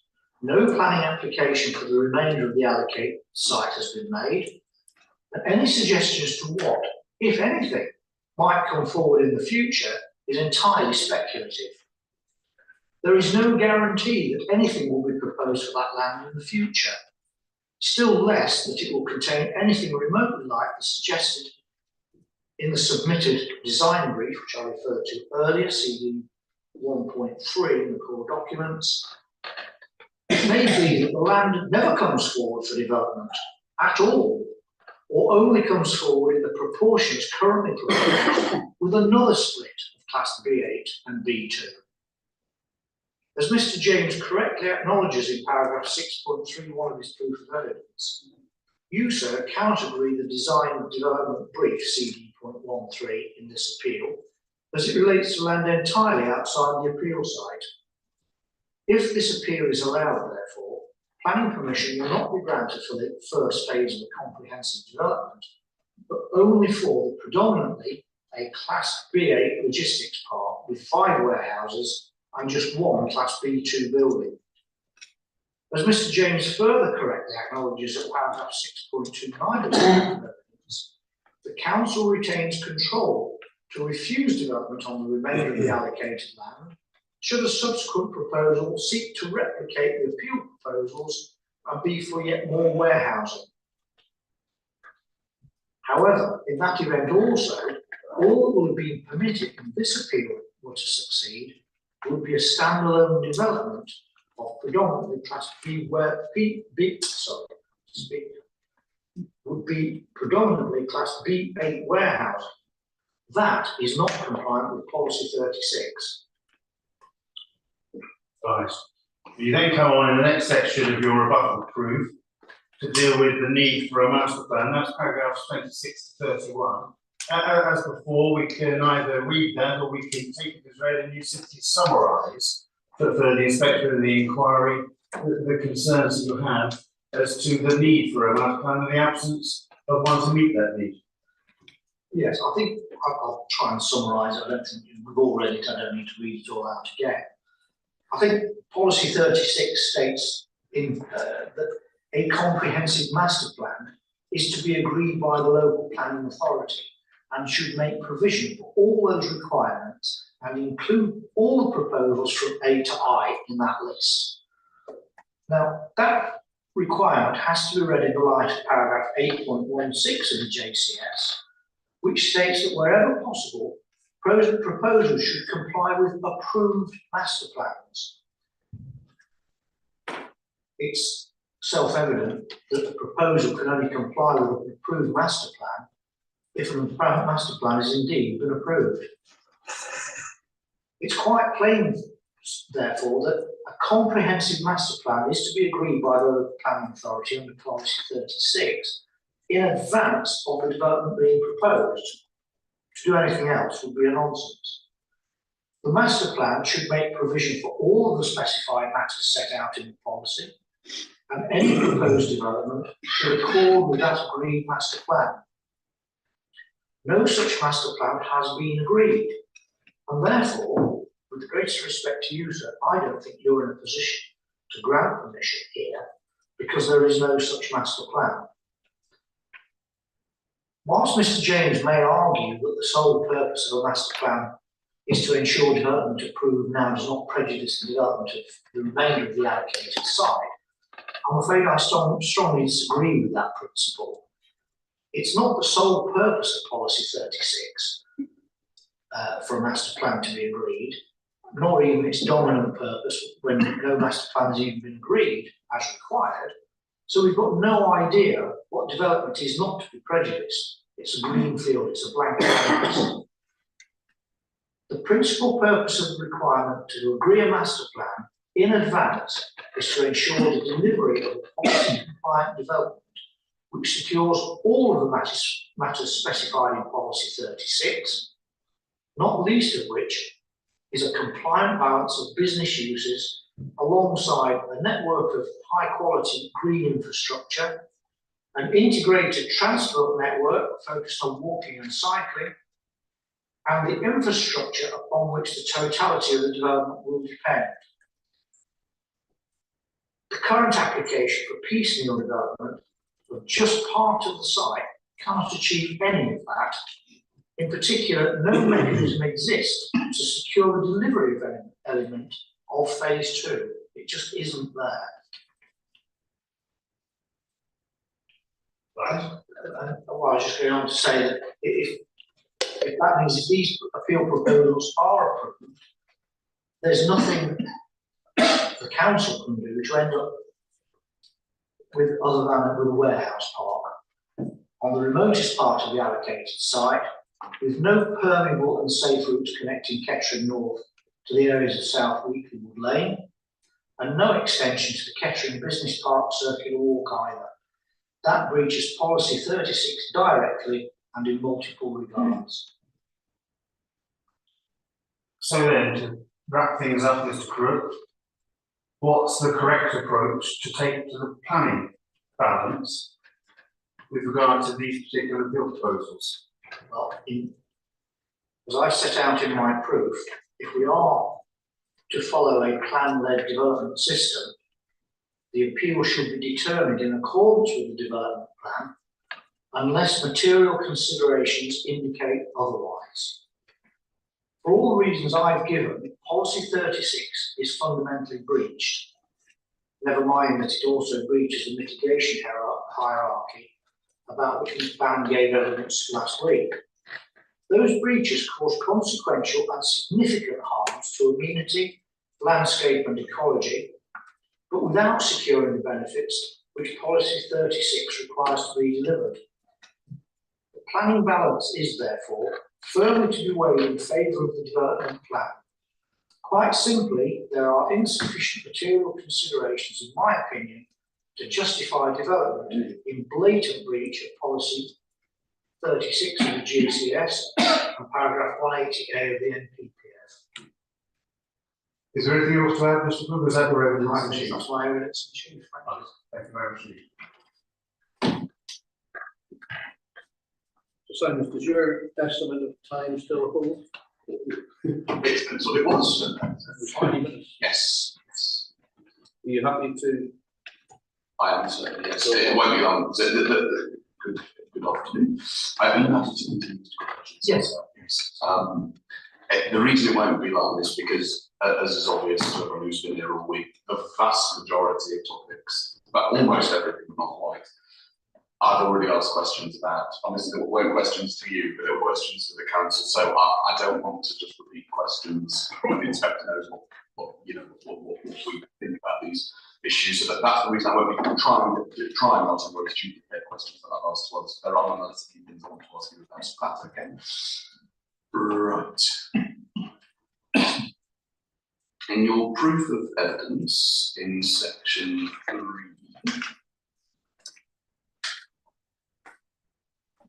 You've got a section that's called appeal proposals. Yes. And you set out what at that stage your understanding of the scheme was, and over pages 5 and 6, you draw attention to what you consider to be discrepancies between two different sets of figures between the statements of case and the design and access statement. Yes, I mean, when I wrote this, of course, I think subsequently it may be now agreed that the appellant statement of case are the figures to follow. But when I started writing this, if you look at the form, planning application form, the design and access statement, and the appellant statement of case, there are variations in those. Did you understand that there had been an evolution of the scheme over the years?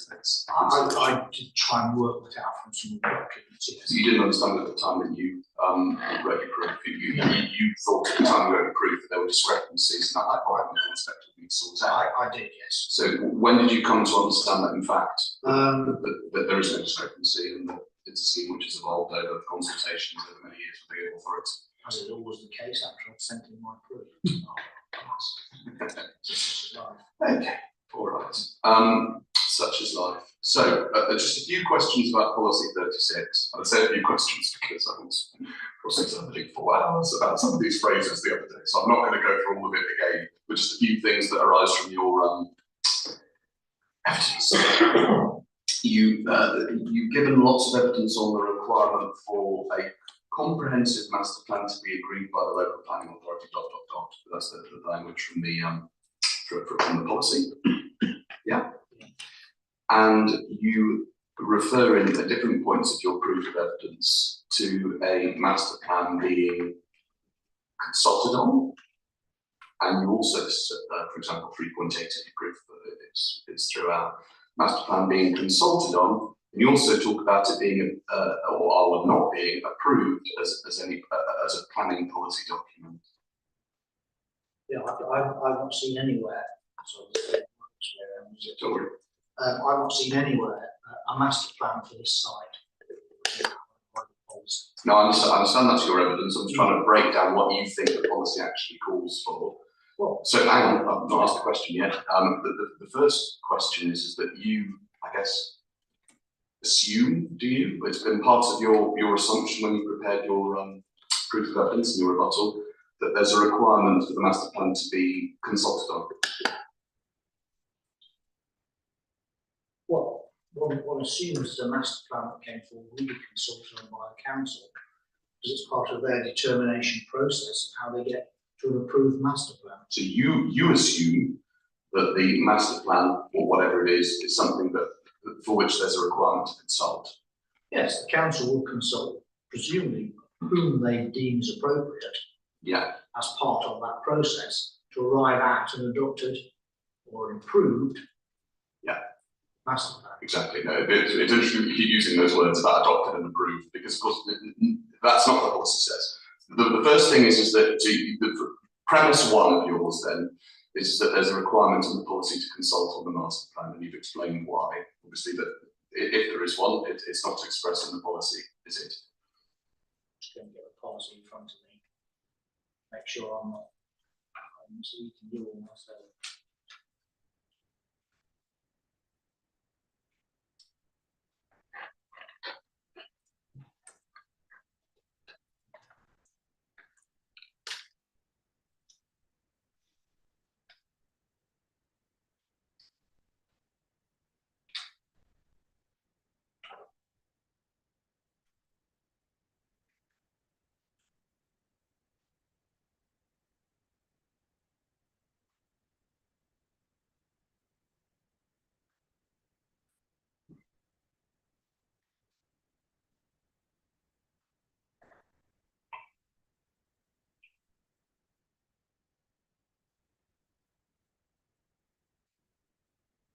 Now have policy 30.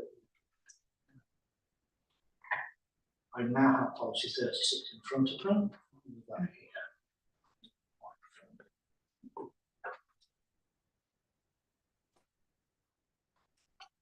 And it says a comprehensive master plan to be agreed by the local planning authority should make provision for the above requirements and include a set of following proposals. Yeah, I read it out. I've read it out, and we all know what it says. So there's no express requirement for a master plan to be consulted on by anyone with anyone. That's something that you have assumed in your evidence.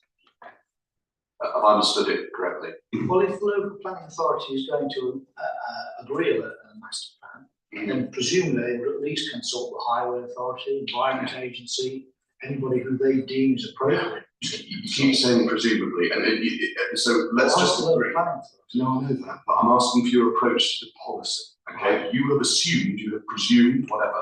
Just I'm trying to understand your evidence. Okay. I'm not putting to you whether you're right or wrong. Your evidence is being based on the presumption that consultation is required.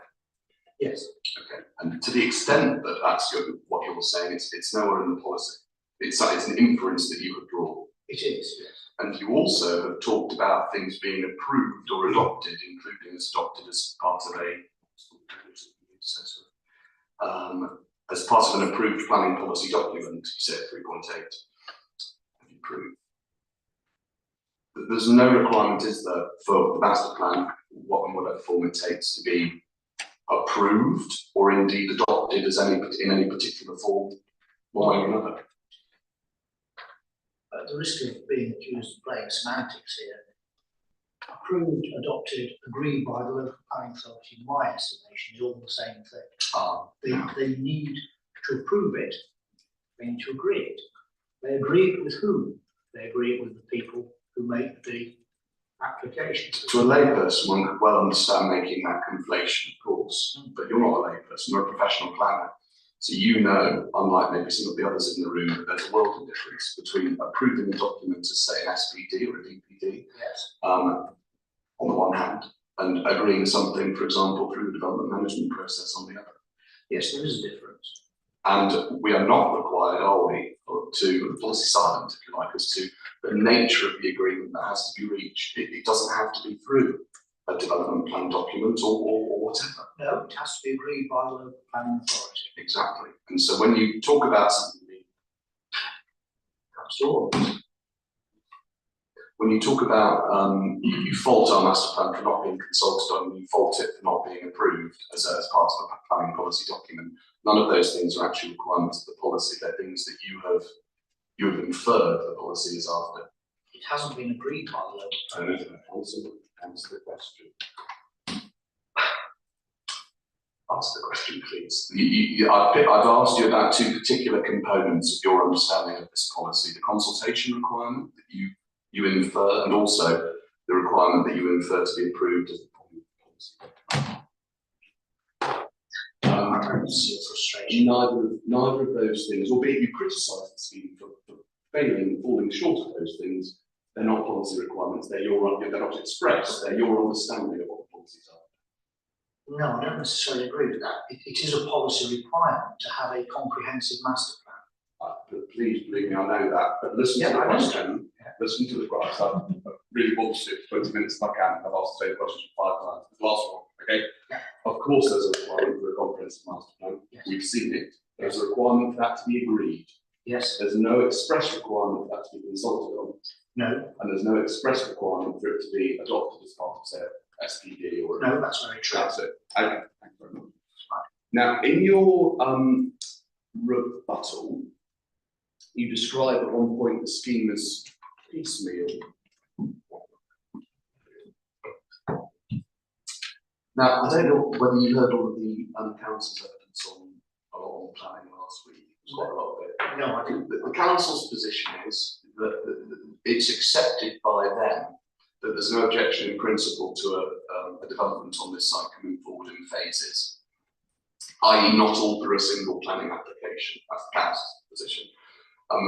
Is that a position that you share, or is that something with which you disagree?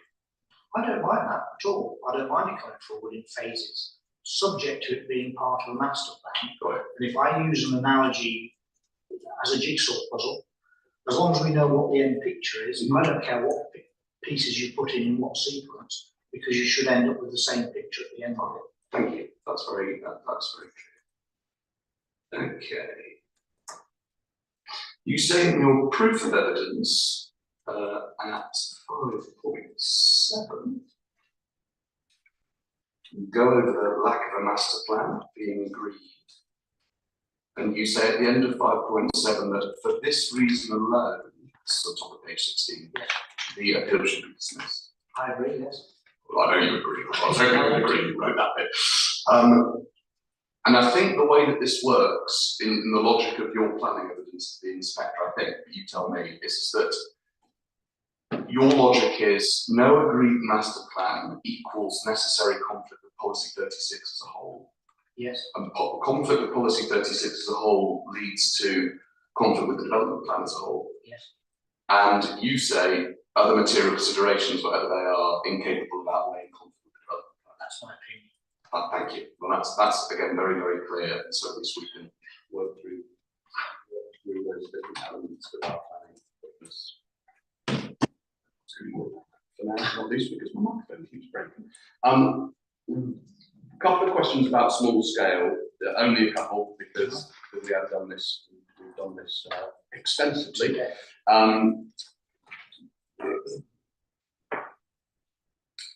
You say in your rebuttal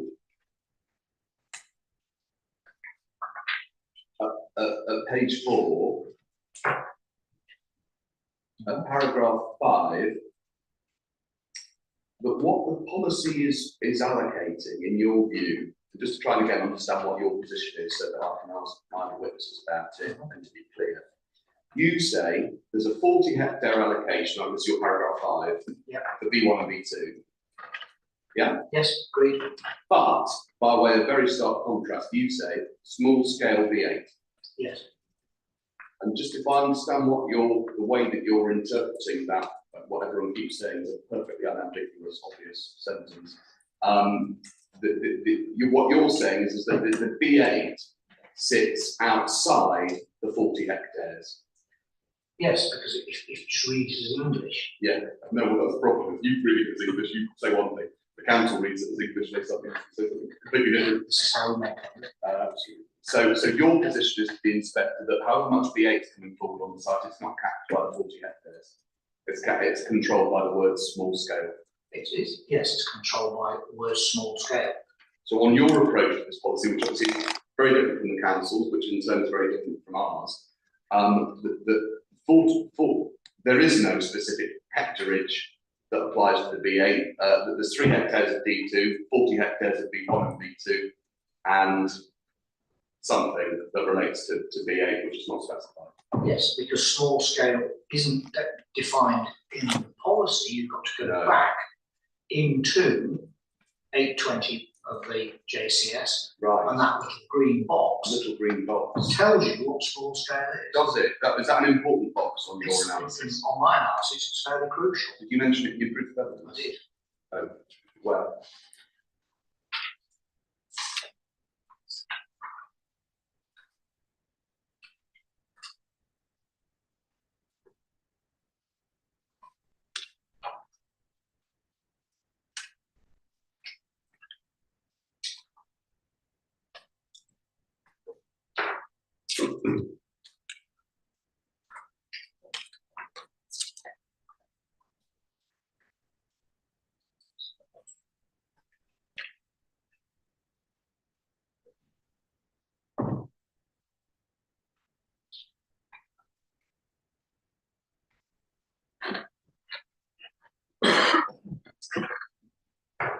I think this quote is in your rebuttal proof. Yeah, it's in the rebuttal. I was asking about the proof. Well, on the basis that you would ask me the question, you didn't know the answer to that.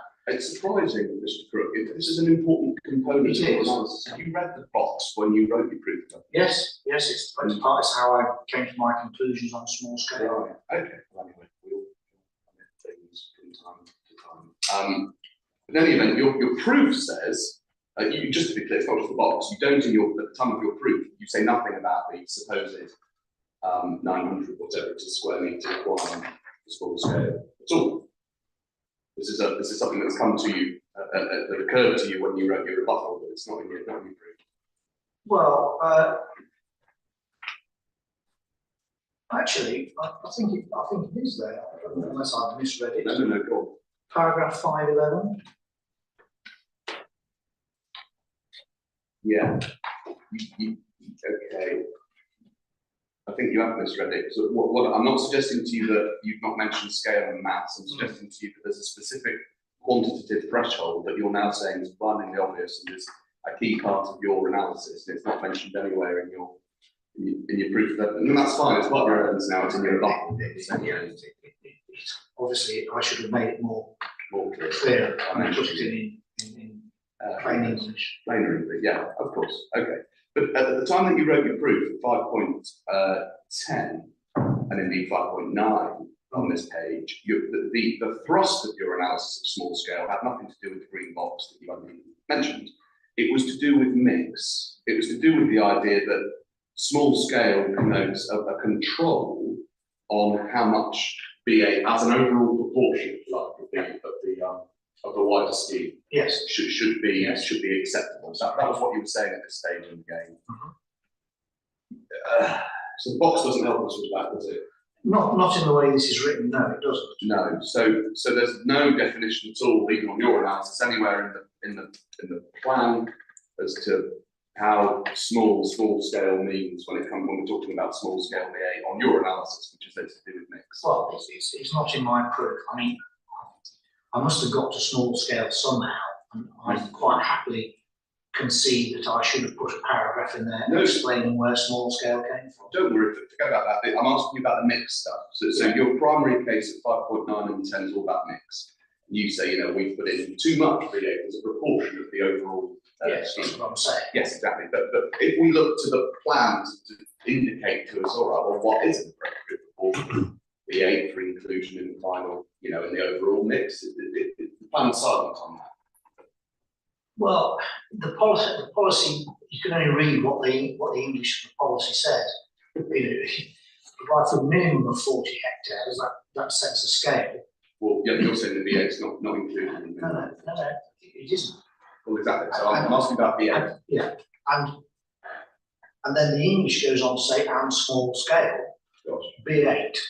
So I'm reading that as to be a proportionate element of the overall concept of 40 hectares of B1, B2. So I think we're agreeing, but by your answer, which repeatedly stresses how obvious and clear all of this is, that small scale B8, the exact proportion is not defined as a judgment call. There is a judgment call. Okay. Yes, I would accept that. You'd accept that as a judgment call because it's not defined anywhere.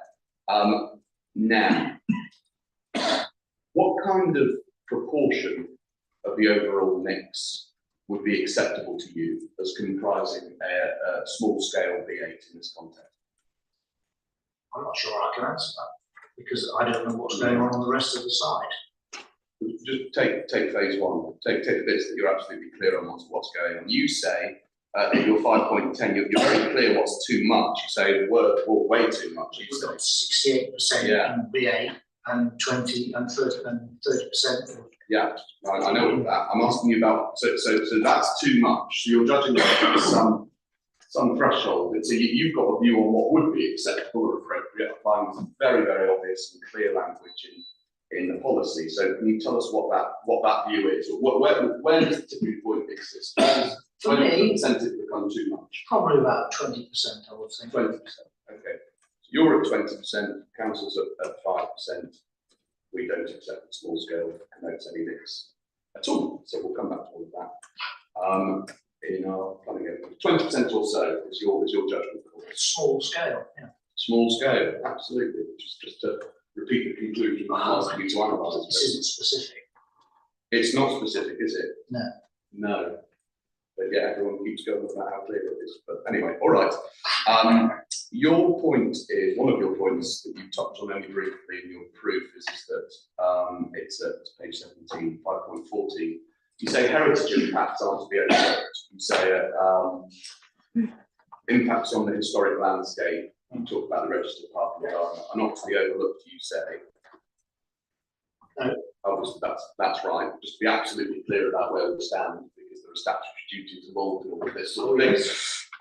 It's not a topic on which you bring any evidence to the inquiry. No. It's written in the context of the failure to provide a master plan because it's part of the elements of a master plan, which is heritage. And if you're going to start apportioning the site into different uses and open space and other activities, highways, etc., somewhere in that assessment has got to be how we protect the heritage of the registered garden. And there's no criticism in your evidence as to the master plan's approach to historic landscapes. No, because there isn't. No. Okay. Section 6 is your planning balance, which you were asked about in chief. Couple of just short questions. You talked a few times about the importance of the scheme being plan-led, not the scheme, but the system being plan-led, which is an important component of your analysis. Yes. Which means that, I mean, without getting into specific mixes, then breeding scales, building, at a high level of principle, we should be welcoming significant B-class led development across the entirety of this allocation site. We should be encouraging the development across the entirety of this application site. Allocation site, is it?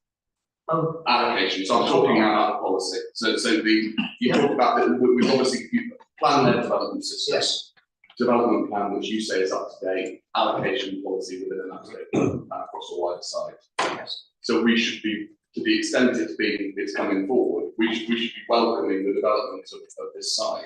Yes, provided it fits in with the master plan to show how the whole picture results from the end result of that development. And when it comes to considering your planning balance bit, you've got policy, you've got master plan, that's 6.2 and 6.3. 6.4, you talk again about the importance of consulting local residents on the master plan. 6.5 is the extent of your analysis on the scheme's benefits, I think. Is that right? Yes, that's about right.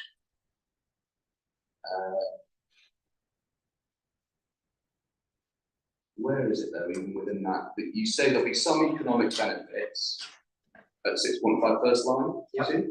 Yes. Do you enumerate what they actually are? No, because it seemed the proposal that we're looking at today seems to be contrary to policy 36 in terms of the type of jobs being promoted. I get that, and I have asked the council about this idea that you don't get high quality jobs in VA, so I'm not going to go back over that. But just to be clear, I'm now asking about the planning balance. So let's assume for a moment that you're wrong about whether we call it the development plan. The inspector's still got to, hasn't he, consider other material considerations. Of course, yeah. And the weight that he gives that is a matter for him. Well, exactly. I'm asking you. Yeah. I'm asking you. So, you in that world, he'd have to ask himself, are there any economic benefits? Yes. And if he looks to you to undertake that exercise for him, you actually don't tell us what any of them are. No, because I don't think it's part of that hierarchy of proposal. Listen, I'm not, we're going beyond your call of the plan. I'm asking to think about section 38.6 world, where you've got the development plan, but you've also got other material considerations. You have. And in that world, we agree there are some economic benefits. So we agree. Yes, you tell us. there will be economic benefits. Great, but you do not enumerate. Number one, you don't enumerate what they are, do you? And number two, obviously, because you've not told us what any of them are, you don't seek to attribute any particular weight to any of them. No, I don't think in that particular process you get that far with it. I think you stop at the fact there's contrary to policy 36. There's no master plan. Mr. Crook, that's flatly contrary to the way section 38.6 works, as you well know. The inspector's got to consider not just the development, and he's got to consider other material considerations. Yes, he has. Yes, that's true. So the approach that you're outlining here, it has no support at all, does it, in the way that policy or legislation? No, I'll concede that point. Well, in that case, what are we doing? You've not looked at any of the benefits, and you've not sort of weight to any of them, have you? Not in writing, no. Oral, really. You've had your chance now. You've done your evidence in chief. It's the time where I get to ask you about your evidence, not just the written bit, your oral bit as well. Yeah. It's nothing. Do you accept the council's position that this council's position, the local planning authority, that for all of the units proposed in this scheme, all of them, the B2, the B8, that there are needs and demands for each of those units, and meeting those needs and demands are a benefit which should be afforded significant weight to the planning balance? That's their position. I'm asking you, do you agree with that? No, I don't. You don't. And if you, in order to, how much do you accept that there are needs and demands for building? Yes, I'm quite sure there are needs and demands. You wouldn't be pursuing the application. Okay. Your view is that, and therefore meeting those needs and demands benefit? There must be a benefit, but there's also a harm and converse of that. Yeah. Okay. There's a benefit. How much weight do you attribute then to the benefit of meeting needs that exist for B8 and B2 units? On this particular site, very limited, because there are allocations elsewhere in the JCS which caters for that demand. Yeah. And the benefit accrues from that. The council had to go at running that same line rather than they did. Have you considered for yourself the extent to which the pipeline of sites that exists is actually meeting that needs for B2 and B8 needs elsewhere? No, I haven't. To be honest, Thank you very much.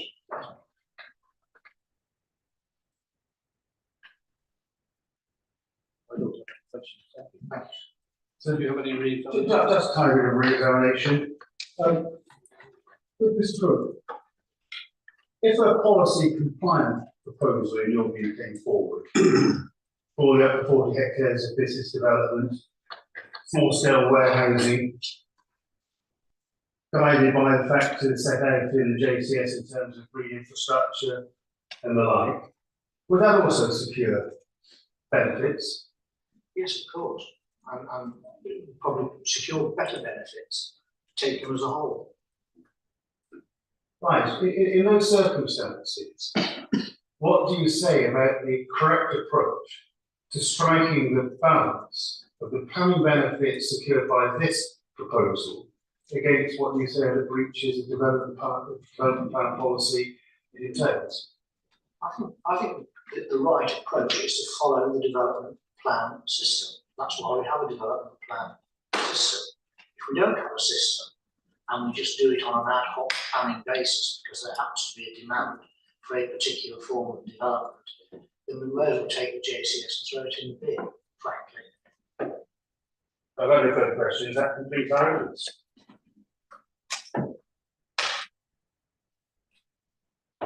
Thank you.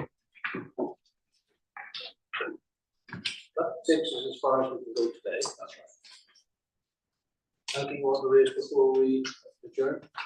We'll come back on the site visit.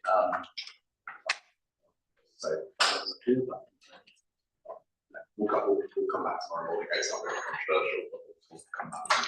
Just checking. I've had an email with the revised set of conditions. Would you like a printed copy? It would be useful. Would you want a printed copy of the two representations that you put into the weekend? Is that helpful? It would be helpful. Yeah.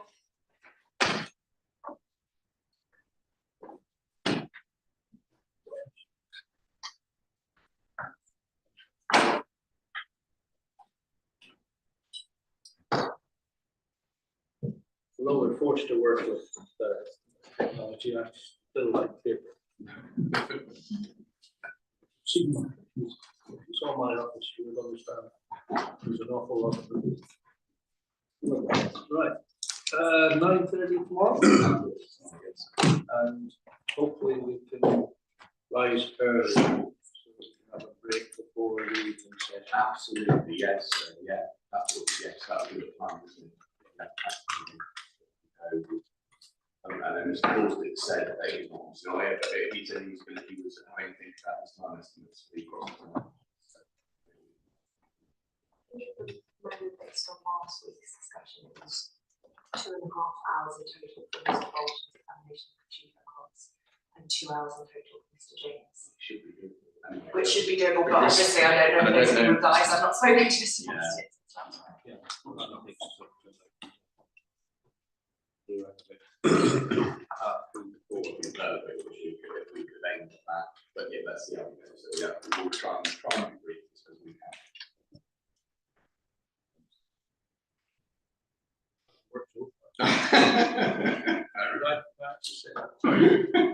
Right.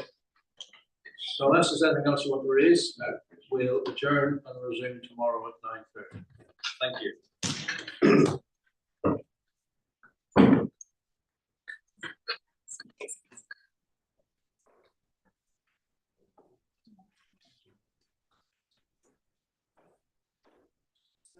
That's it. So it's 1